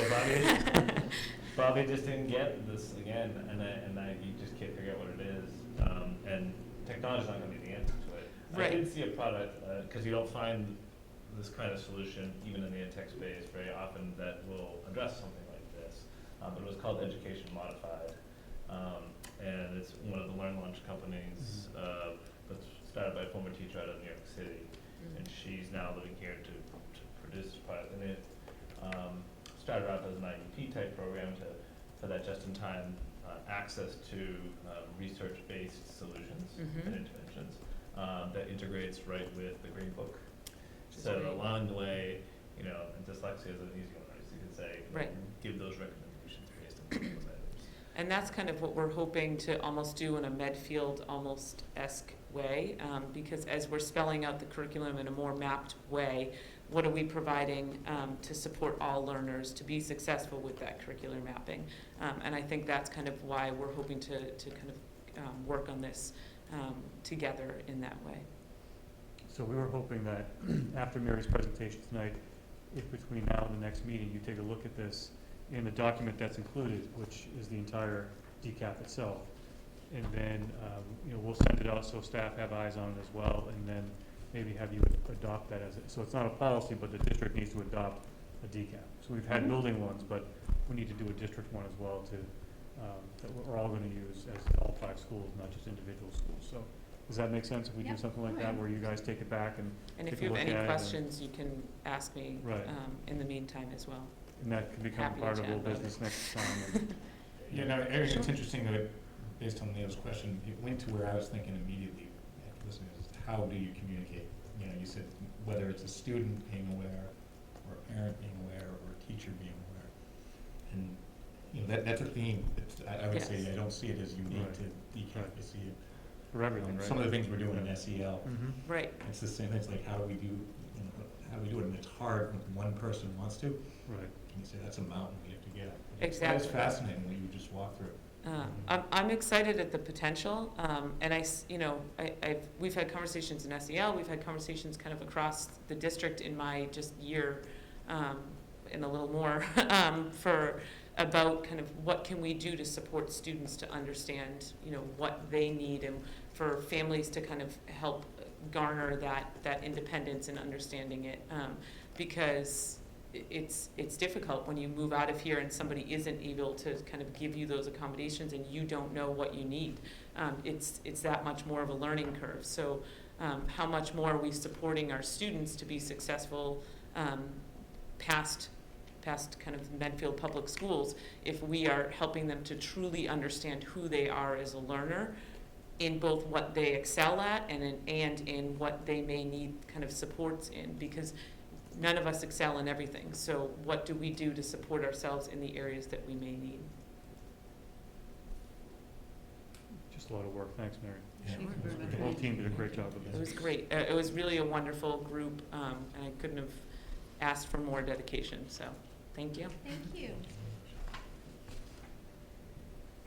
Alrighty, school committee mission statement, so. I've got that written down. So we've got our workshop tomorrow morning Mhm. at 9 a.m. at your offices, right? Correct. Okay. And so, but we wanted to roll out what at least some of the work that we've done and the mission statement that we created, so I'll read it. The mission of the Medfield School Committee is to support the Medfield Public Schools in creating an innovative and collegial learning environment through advocacy for our students, stewardship of our community's resources, creation and evaluation of policy, and implementation of curriculum. So this was the work that we did these last couple of workshops, and I think we Great can process. put that on the website. Mhm. I don't think it's anything we need to vote on, but on the website, and that'll be our guiding light. Sure.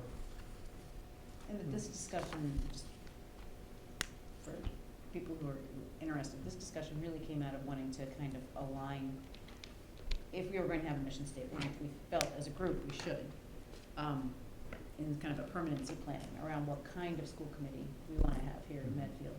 But then to also make sure that whenever we do something as a mission statement, we're making our goals, that we're also really aligning that with the district's mission, and that everything needs to come from that mission of educating students in the best way that we can. And so our language is extremely similar, and we really thought about the phrases in there. I can't, sometimes you find something and it's such an iterative process that you're like, oh, well, that seems fairly simple, but really, truly, we gave enormous thought to each statement within that mission statement, so. It was a thoughtful process. Absolutely. And it's By not all. wrong.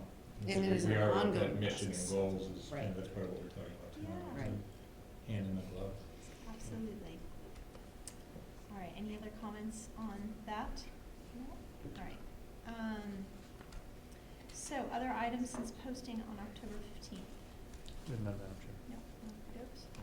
Old business, school committee workshop tomorrow, just mentioned, 9 So in a.m. addition to the mission statement work, Andy Wall will be there tomorrow. Perfect, He'll be there at 9 o'clock, so he'll do a presentation on open meeting law training.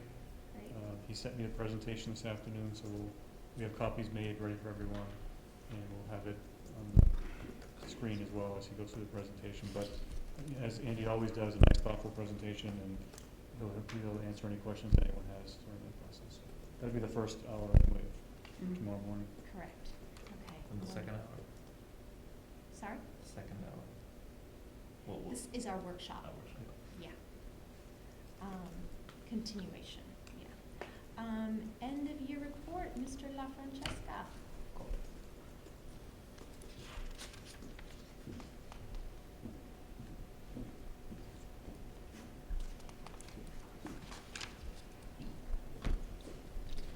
So we filed our end of year report, I believe it was sometime in September 24th.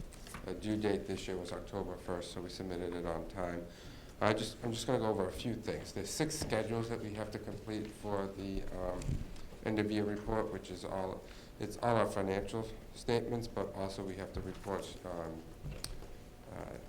number of students and teacher salaries and contracts. So there's more than just financials that we report now for the end of year report. So Schedule 1 is where we report all of our school committee expenses. This year, school committee expenses were $35,085,655, which includes regular education, special education, and other programs such as capital and debt expenses. So our capital and debt is also tied into school committee expenses. And then you have a second category, which is called city and town expenses. We reported this year $7,607,986 in city and town expenses, and those include our resource officer, insurance and benefits, long-term debt, is all reported under city and town. You also have the other area is the crossing guards is also reported as a function of the school department that we have to report. Your third category under Schedule 1 is your federal, state grants, circuit breaker, and revolving accounts expenses. And we reported $3,717,831 in that category.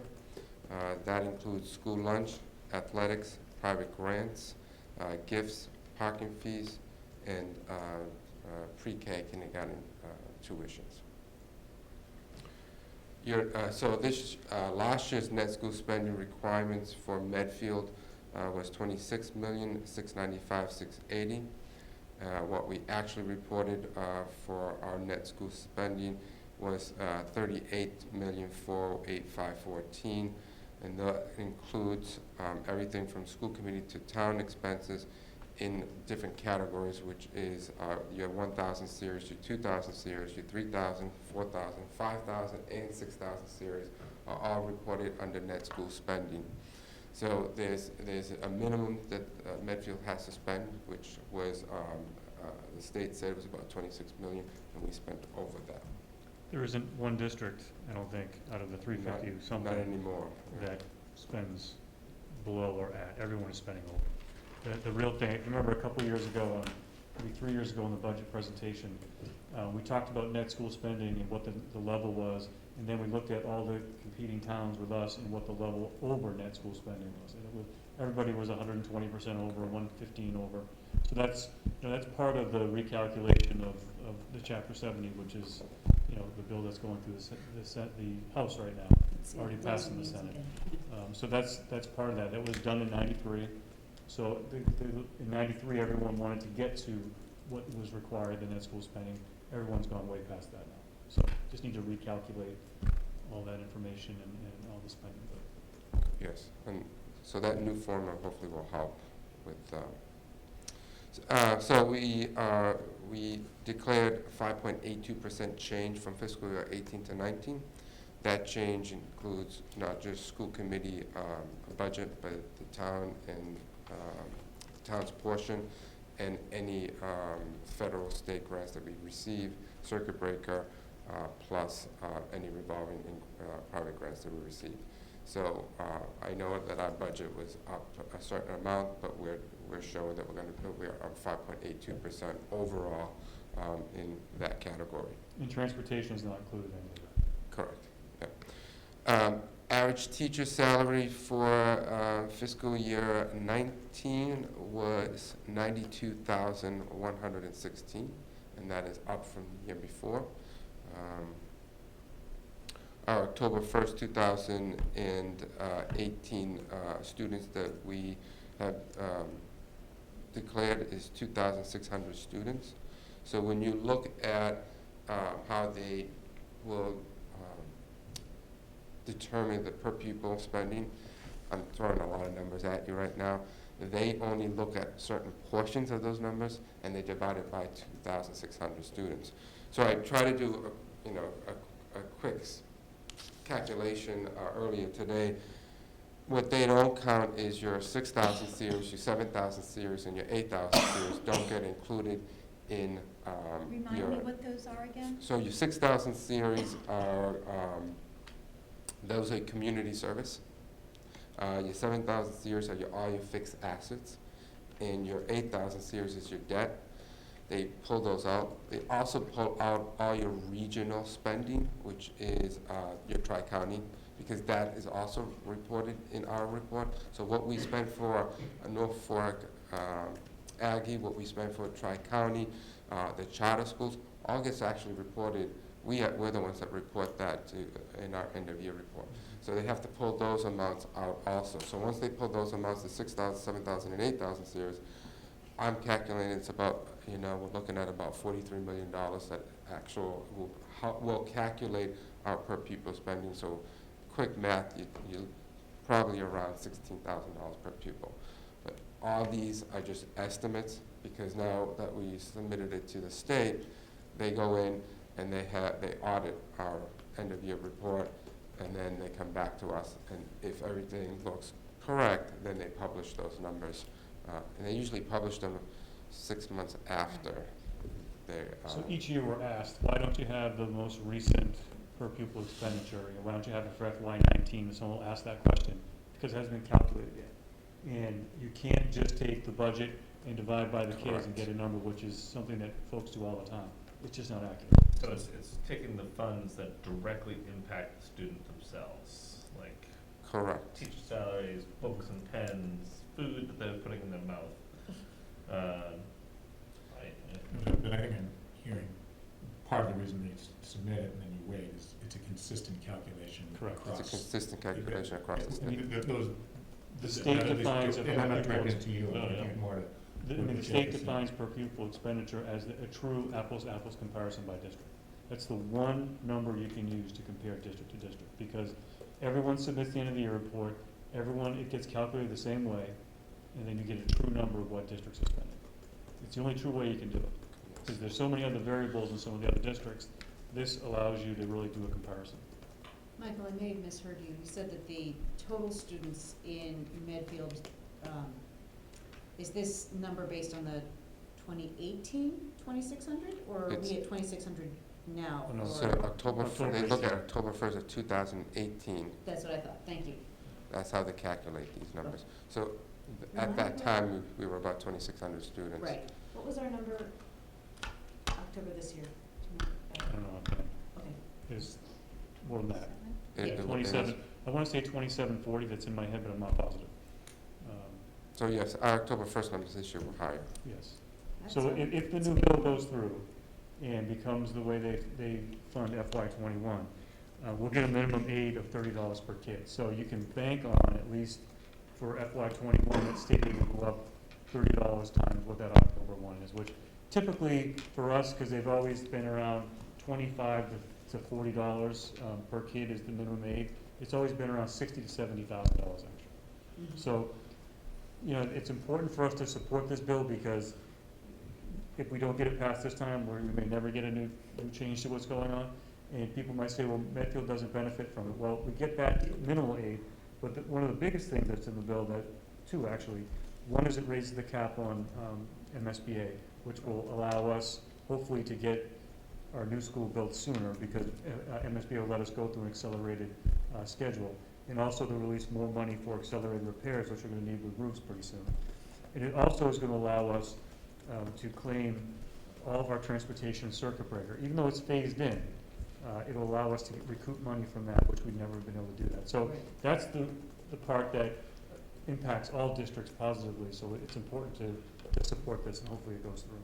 So that's what I was going to say, thank you, is that the way Medfield's going to benefit from it is, so currently we're spending $530,000 in special education transportation, budgeted $530,000 for special education transportation. The nice thing will be that now we can count that towards our circuit breaker reimbursement, so it's not just tuitions that we're going to reimburse for, but we can now reimburse for that transportation, which is going to help reduce our special ed operational budget. And a Kids Day starts from the minute they step on the bus. Mhm. It's not like the bus ride and the transportation that they take is a completely superfluous part of their IEP. So really, it's only the right thing to do to cover that, but I think that it's been easy to kind of cut that out to kind of make the sausage previous to this. But Right. they've kept it in for this bill, which I'm very happy about. So that's something Again- this committee has written letters to the legislature Right. about for 2 years in a row now, so that's great that And we they campaigned listened. for it when we Correct. went to see Senator. Day on the Hill, Day on the absolutely. right. And the nice thing about it is because, Jeff has asked me to explore other options for transportation. This would give us the flexibility to look at other options for special education that I think could be a better option for Medfield. So don't be surprised in December on that first pass if you see something related to us transitioning to in-town special education transportation, that we take that over ourselves. I So wouldn't be that would be surprised by that at something, all. because we feel like that's better for our kids. Right. Much better for our kids, based on the services we've had the last couple of years. I think we're a ways away from doing all of our out-of-district transportation for special education, but for the students that we had in Medfield, that go to school in Medfield, that we transport and now have a third party do that, we feel like we can do it at a cost savings, but also as a better service to our kids. So don't be surprised if that comes up in the summer. Thank you. Hey, Michael, can we get kind of a written report of that? Yes, I want that one. No. No. So, If you could- so Yeah, so I was gonna ask the same thing. I can try to email it to you. Okay. I don't know if you'll be able to open it because it's coded. Right. So, Um, but it's up to you. I You know, can I give can you a actually hard just, copy, you know what I could do? or I Is- can email it. Yeah. 'cause Michael, I that's think when we sent scanned it. I think we scanned it before. So I got it. So you have a scanned version. So Right. then we'll send you a scanned Yeah. version. Great. Yeah. What? Don't. Andrew's gonna send it to you right now. Oh, I feel it. Can you send it? Everyone's gonna No, get it. only Yeah. I get it. No. Thank you, Michael. Thank you. Thank you, Michael. Appreciate it. All right, donations. Thank you, Madam Chair, members of the committee. I ask you to approve the two donations that we have listed today. One is a wireless microphone system from MMA at a value of $10,000. The other is $219.47 from Stop and Shop A Plus Rewards Program for the Memorial School Student Activity Account. I make a motion to approve. I second it. All in favor? Aye. Super. And Thank thank you you. very much to the MMA for making that donation to the schools. I appreciate it. Wonderful. It's wonderful. Sure. Superintendent's report to the committee, Dale Street. So on Tuesday, we had a very eventful day where we were able, Leo, Michael, Steve Grenham, Mike Quinlan, and our OPM representatives, Lynn and Gina, got to go into the design panel, MSBA, and go over the 8 architectural firms that put in a bid for our job. Very interesting process, as Leo, we were at the table because Mike Quinlan, Leo, and I were the only 3 that had votes for the district. And we went through every single person, every single firm, and we went through and got to give feedback on that. And then we were allowed to say what our top 3 were. And then it went around the table and they voted on a point system. And the goal was to get 3 firms that we would interview on November 5th. We got 3 firms, and Mike Quinlan requested for the committee to reconsider and put another firm in, so we'd have 4 firms that we would interview on November 5th. They were great about it. They were gracious. They said absolutely. As the chair said, in 50 years, who's going to care if we interview 3 firms or 4 firms? Absolutely. So it allowed us to do that, and so we're looking forward to that. That will be the meeting on the 5th will be the time where we pick who our architect will be. And the ball will really start rolling at that point in terms of community engagement, teacher engagement. We'll be able to by the winter break, we'll at least have some meetings where we get some input from people, because they're going to start doing the schematic design right away in doing that. But Leo, I don't know if you want to add anything that. No, it was out of all the projects I've been involved, it's my first trip to MSBA. I've only heard rumors about how it works. very interesting to watch it unfold, but we've had great guidance from Left Field, who are very familiar with the process, so it went exactly like they said it would go, and I think the win for us is we had 3 that we were hoping to get at least 1 or 2 in, and we got all 3 of the ones we wanted. Oh, good. That's great. So, and that was why Michael asked for that, because there was, they do a point system, and that 4th one was only 1 point out. Right. So, and there were a lot of votes on there, so. Remind me, I know that we went over this at the superintendent's parent advisory, but can you remind me which firms Sure. we did? It's Arrow Street? Arrow Street was the 4th one that came in. So Okay. Arrow Street, CBT. CBT, okay, Raymond Design, RDA, right. and JCJ. JCJ, great, Right. thank you. So when you, just more curious, when you interview, what does that process look like, November 5th? Yeah, that's a good question. So they're gonna actually send us, MSBA is gonna send us interview questions, and then we're gonna review those. We should get them within a week or so. We're going to review those, and then if we wanna add things, we can, but we were encouraged, I think he said something, Leo, like, this guy usually nails it, so if you wanna add something, I wouldn't add too much, because his question is usually right on. So that they do a presentation to the 3 of us and the rest of the design panel board, and then we go through the process again with the points. So then we decide who the number 1 person is at that point. We'll be doing that November 5th. Right. So that by when we leave MSBA on November 5th, we will have an architect. So that whole thing is And in you'll have one an day. architect, and that also includes then something that's funded for a body of work or. So that's part of, the schematic part is part of the $1 million that was allocated to the feasibility study. So right now, the feasibility study money is paying our OPM, Left Field, and will pay for the original preliminary schematics that go on with the architect.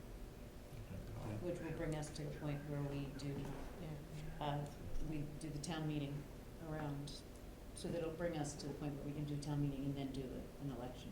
Yeah. So they're talking about 1 year, that's a 1-year process. So when we take care of who we choose for the architect, from that point until we get to possibly getting ready to vote is around a year. And the reason for the 50-year conversation, comment was because they intend for this building to last 50 years. Right. Only 50 years? Only 50 years. Sorry, Justin. That's great. Sorry, we lost. Sorry, it's a fact little is, over. That's right. A few meetings ago, it sounded like we had some control, but maybe keep our fingers crossed. And it's great that your top 3 are, either they were head and shoulders above everyone else, or that if you guys are enthusiastic, that. The feedback from the reasoning from some of them were very interesting, and the types of firms that seem to be targeted at school projects, so this is a smaller subset, because they're not building skyscrapers, these folks are building schools. Yeah. And one of the key features, which is important to us, is the programmatic design. So, we put the right size toilets in, and we can, we're not making big vaulted ceilings, and our kids are little, and they're walking in, right, because it's an elementary school, and so on. So, and I'm simplifying that process, but the programmatic approach, and they, I think all 4 of them use the same consultant. They do. So, and that's the other thing too, there's a lot of subcontractors that go into the design process for like HVAC and other things, and they all use common subcontractors. I mean, I can't emphasize enough how important it is to have Mike Quinlan and Tim Bonfatti as part of the building committee. Absolutely. Because this is what they do every day for their work. Tim was there in the morning. Right, Tim was there in the morning, texting us, letting us know how it was going. And they've worked with all the subcontractors before, so they know the real strong ones and the ones we want to avoid. So we were able, during that process, after they went around the entire table, the chair would look to us and say, do you have any comments about this particular firm? And we would give our feedback. And we would rely heavily on positive feedback for the 3 that we wanted, and we would rely less on the others that we didn't want, and maybe give some concerns that we had. So that whole process, and I think the other members of the board, even though they had more votes than us, they understood where we were coming from in terms of what our likes were and what our dislikes were, and they supported it. So that was great. We ensured that we had a united front. We definitely did. And that was very important. Very good. So we're looking forward to that on the 5th. It's been going And well. thank you to the MSBA. Yes. This is a system that does seem to work. Well, I will say that they were very particular about the interests of schools. I was very the language they used was spot on. I mean, the actions obviously speak louder, but they're clearly here for a very distinct purpose, and most of them are volunteers. All volunteers, yeah. So, and some of them had well over 2-hour drives, you know, to get in and out. We concluded at 4 o'clock in Boston, which is not fun. So, a 2-hour drive. They may have lived in Newton for right now. So. So I just had some information items in your packets. They're listed in your agenda. And that's all I have, Madam Chair. Okay, lovely. So future agenda items, superintendent's goals for 2019-20 to 2021, R&D presentations. Do you have- mind, if I just ask them, Oh, when you say sorry. that, how many? Sorry? I'm sorry, go No, I don't know, I just, when you say R&D presentations, is it, how many are there?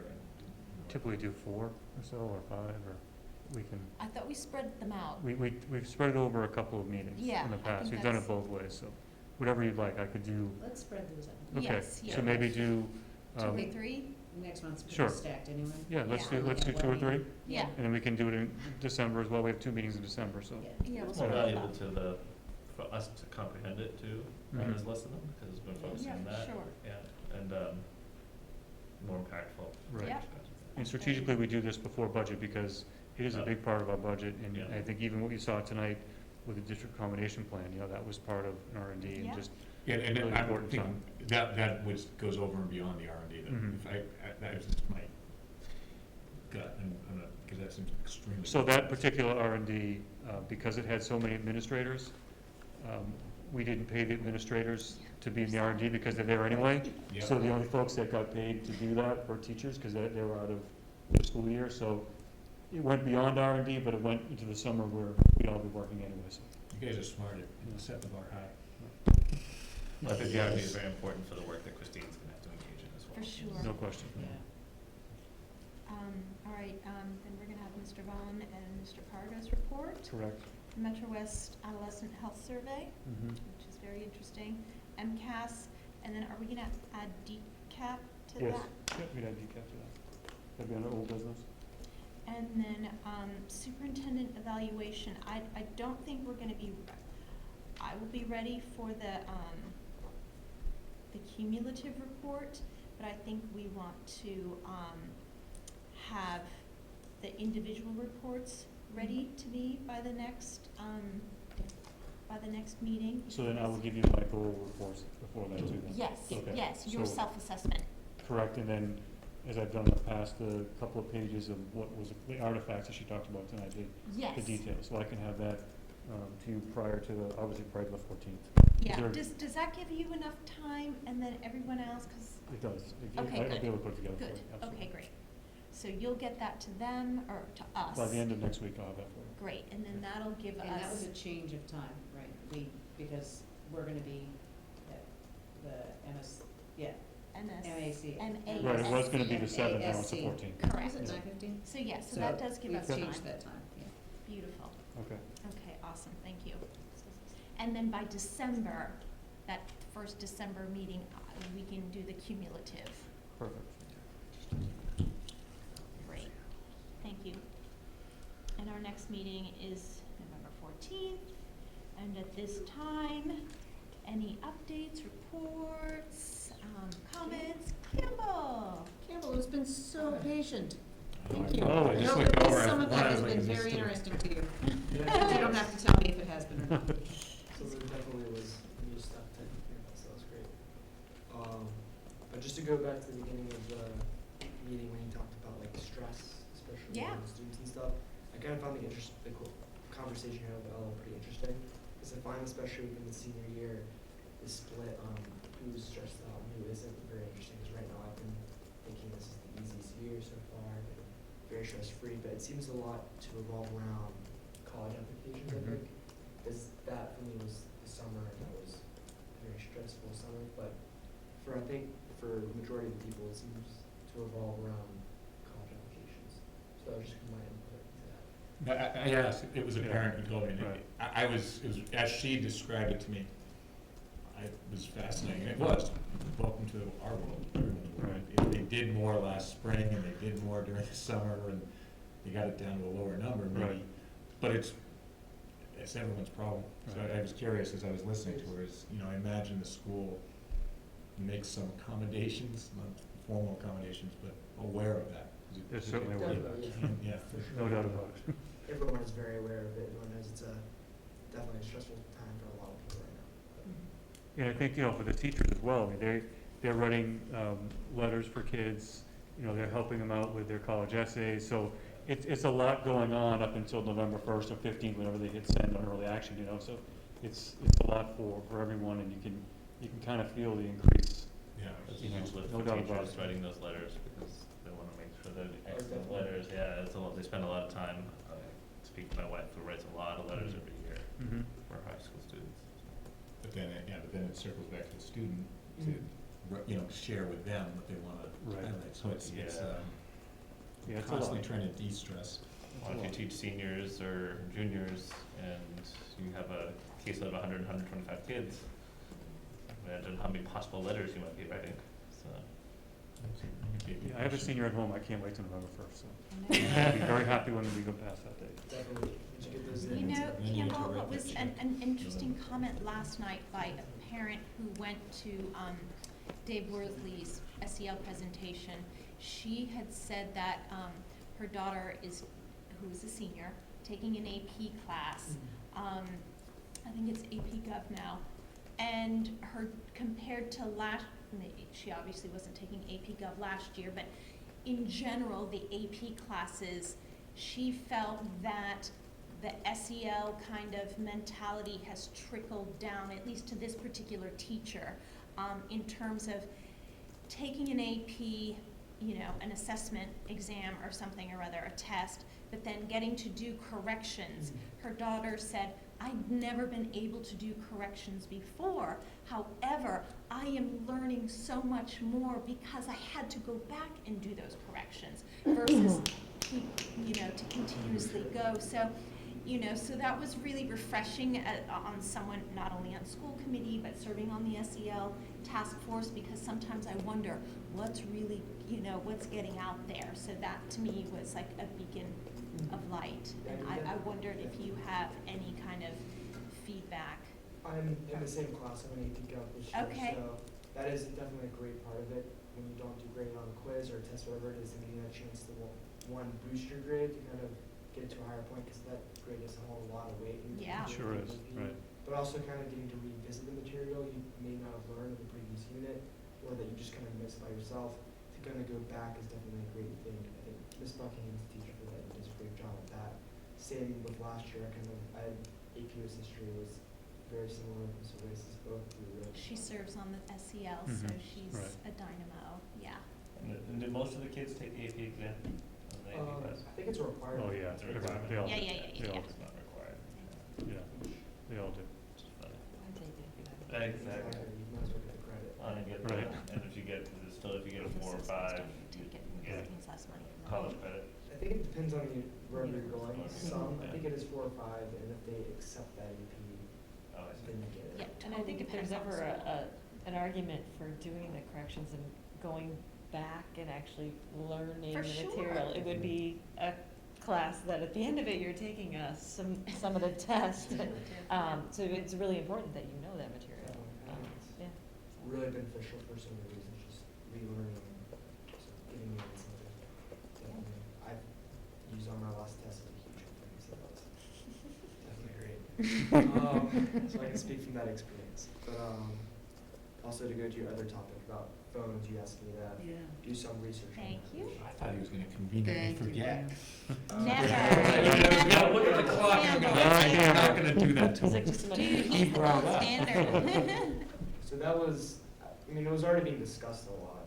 I don't think anyone was aware of the formal kind of pressure that has been put under it, but it's definitely been noticed without that being known among the students. And throughout those conversations, I kind of brought up the idea of school committees kind of wanting to know what you think about it. And definitely a lot of mixed responses. I think from the senior class, it's a little bit of I think it's harder for them to kind of adjust, as I said, I think last meeting, because just going 3 years of kind of being in charge of it yourself, Right. it's hard to adjust that last year. And I think a lot of people don't want to really admit or can't faculty themselves, maybe it's some of the problems they do have, including myself. I think a lot of us do. It's just part of life right now. But I think overall, a lot of what's been done has been really good. In the classroom, I personally haven't experienced the bins or where you keep your phones, but a lot of I think the senior teachers have definitely been seeming to put more pressure on it without kind of taking them away, because I think that step would be pretty severe for us. But I definitely heard some good feedback from some who are more aware of, let's say, those urges to check your phone, stuff like that. So I think overall, even though it has some backlash, there's still some upsides with it. Backlash meaning they're not thrilled. They're not thrilled. I mean, it's hard. I mean, Especially as you say, your first 3 years, there Right. wasn't really exactly. enforcement. And you almost use it sometimes, even though you don't need to, as kind of utility, or even though it shouldn't be used in that way. It's something that becomes part of you almost. And it's not necessarily a good thing, but that is the reality. Yeah, I would say that if any of us were sitting here saying that that is not the truth for all of us, we'd Yeah, be it's the liars. same thing for us. Yeah. Yeah, absolutely. It is. Some of us carry too. I would Some say of us that, carry even as a professional, this is how much business and work gets done on this device. Sure. Is immense, including outside of talking about it. Right. So, by far. It is. The charging bit, I'm telling you, that's a good incentive, right? Because if you put it in the bin, it'll get charged while it's in there, right? And then during the day.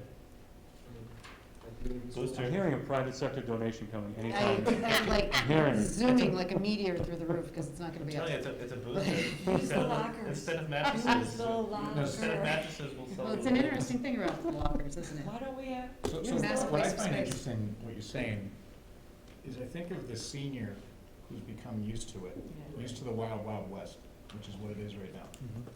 And then you think of the ninth grader who's become very used to leaving it in the locker room, and you're not hearing them complaining. And I'm really excited for the SEL to get back together, because you think about those math graders, they're not coming in saying, I've got to start using it. Right.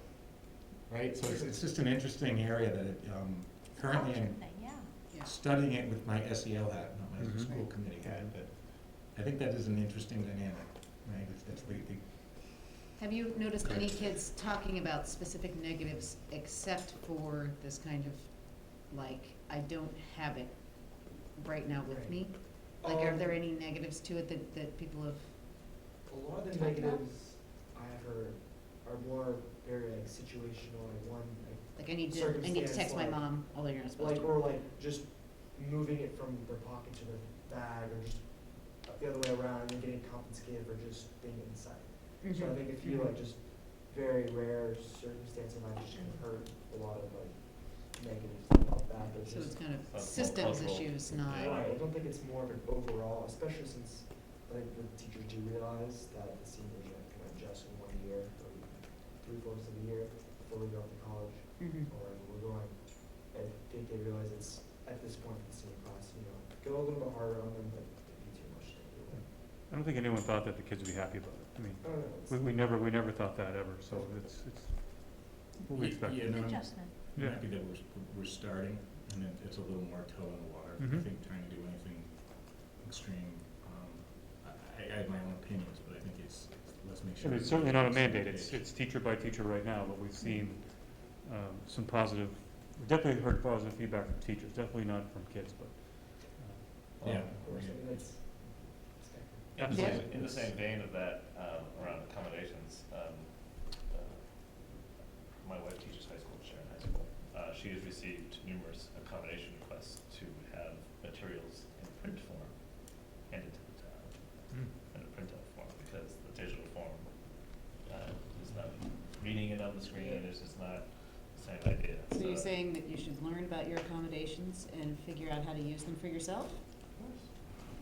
All right, just saying. Are you All showing right, a lifetime of learning. Jess? I'm showing you a 3-ring binder with With my the color tabs. tabs? I It like makes it. me so happy. And I And bring also- my computer, so I feel cool. Right, we've got the. No, but it's No, true. I'm I just mean, we all have different ways of learning. Sometimes, I'm sorry. you know, I know it distracts me. The real judge is how obstacles, force you. many files you have on your desktop. So When you look at people's desktops, that's I have a lot. use But yeah, fast. just, there was a challenge success lecture this past Friday, and they had 2 students on it, and, did you go?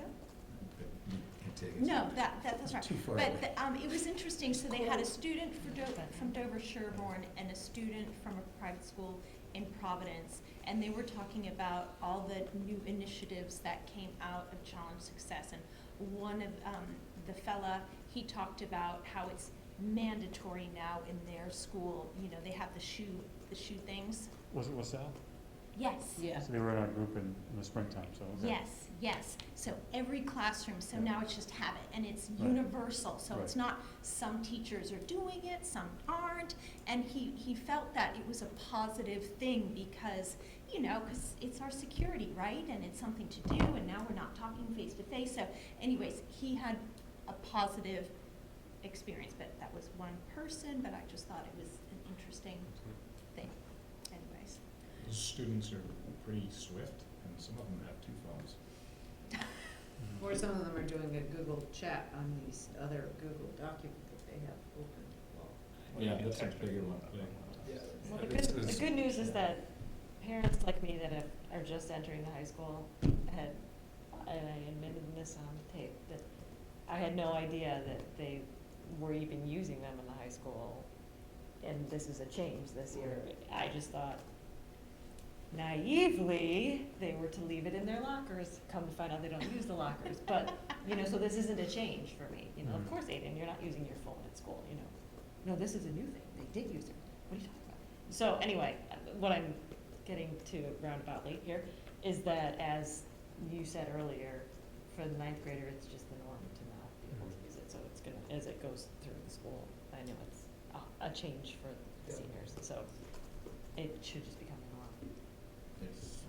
I actually didn't go there. I think the high school is an area of focus, and I think the Stephen, the 4th and 3rd and 4th graders, I was amazed last year when I started watching the number of kids who started having them. And once a few of them have them, their friends get them, Mhm. and then you're in the out cloud. So it's like there, it's education at the parent and how we can help. But I think it's a big topic. I think that actually some of that could really be solved at the Dale Street level if we actually had access to public phones any longer. So many of, no, I'm actually not kidding in terms of kids are saying, I need it so that I can walk uptown with my friends, so that I can contact you, so that I know where you are. But really, they have no other way of contacting their folks to come pick them up, to have that kind of normative social life. You asking for a motion for a payphone in high school? Yeah, For I would revenue love to generation. have a payphone at like How much would Brothers. it cost now? Like, Do you what know would it? it- Yeah, they don't even. Okay. $40. Then nobody would know. But I'm There's saying- a phone right in the office that you can use that really needs it, right? Right, that's what I'm saying, like, Kids' maybe cell at Dale Street, yes, but Yeah. at Starbucks in downtown, where they're doing those kinds of social experiments of kind of Once going you up get the town and term, doing that yeah. stuff. Oh, yeah, Recorded, Alrighty. So Pam, thank you very much for that feedback. That's awesome. Leo, do you have anything? I want to wrap this up. Yes, great. I would say, one reminder, I believe that the townwide, sorry, I'm not here. Townwide master planning. The visioning meeting. Session. That's right, With 5:30. spaghetti and meatballs. What's There's that? food? There's food, there's music, When is there's that? raffles, Free meal. So, and small group visioning discussions. unfortunately, I cannot make it. But, What day is that? That's not. Sunday. Sunday. Well, I was plugging it to make sure that, we told, the maybe the hundreds that are watching this. So, It's just fun. and great presentations today. Very excited for the Great. school year. And see you tomorrow morning. I've said enough. No, I agree. And having seen Mary's presentation now twice, it was even better the second time. But it does get me very excited to hear all the work that the different schools are doing, and we'll see next time, Nat and Robert. But having gone to the similar meetings that you did last night, and I believe it was the Frank twins. You kept calling, it's Slater and Noah. Slater. Slater is his Yes, name. Frank, yes. Just to Yes. for the people out there. Yes, Um, Slater twins, sorry. Just, and Campbell, you're amazing too, but it just, our students are really incredible. And I think back to like, when I was in high school, I thought I was pretty incredible, but I wasn't, you know, like just to get up there in front of a PTO of people and they say, It you was know, the school beautifully needs done. this and we do this research and we want to ask you for that. They're just so, they're go-getters and they're nice and kind and just, it's good. I'm all touchy-feely today, so it's good. It's good stuff. Yeah. I'd close a great meeting, and some big topics, a lot of areas I'd love to go deeper and further, and I just wish we had more time in the day. You know, that's the problem, none of us can solve it, some great topics tonight. I got a lot, but Leo's still one of mine, which is great about the visioning session, but I'll say it again, I'm actually, we're really trying to put a push on more people, and I know it's tough to really think about your schedule at 5 o'clock on a Sunday night, but it's actually one of those few times that people don't have something scheduled, and there's no Pats game. Correct. And this really is about the next 20 years of Medfield, and I think that our school population and the parents of our kids are the people who will be filling most of that time. So it really has to be a plan that people who are here for the next 20 years are invested in, or it won't work. It will be that same binder that gets stuck on the shelf and nobody ever uses it. And I think we're really facing some challenges. It would be very important to have a lodestone for what we're going to be doing. The other thing I wanted to talk about is briefly some policy things that we're doing. Andrea and I are digging away at getting the policies that have been transferred onto the website and that we are finding from over the years, and making sure that they are cohesively and currently the most current. And then we're kind of working on templates right now so that when we do review a policy, that we have a date on it about when it was reviewed, first time, second time, and so that when we are going through and reviewing over the years and know we need to review that, we'll know exactly what was done. Because you can just see from superintendent, kind of the styles, and you're like, oh, I think that must be in McGuire, oh, that must, you know, so I'd like to standardize that certainly, and, you know, obviously we'll talk about that more. And a community member came to, I think, many of us about, and rightfully so, about a food allergy policy, which I think that we are looking at, you know, that's gonna, we can do, or I can do kind of a boilerplate and show people what the general structure is of them in many places. I think it's important to have a policy and then let the protocols and guidelines advance with the science, so that that's not in the policy, right? We're doing best practices and that's the policy. So I will have some language for that and then send it to you, just out of convenience. Send it to you, and you can kind of really work with your wellness team and your administrative team to figure out what that looks like, and how long it'll take. But we'll put that together. So. Great. Beautiful, thank you. All right, I sent you guys, forwarded the MAP 30-year anniversary invite, so just FYI, that's all I got. I just want to say that, you know, always proud of the work that we're doing in the district, and you saw some great examples of that this evening, so real happy with what's going on in our leadership team and in our classrooms. So. I think way back when we wanted a person like Mary who lives and breathes curriculum, and we found that person. So you could just feel her energy. So I'm psyched for you guys. I'm psyched for us and the district. So. Me too. Motion to adjourn. Second that. Yay. All All in in favor. Aye. Thank you. Thank you.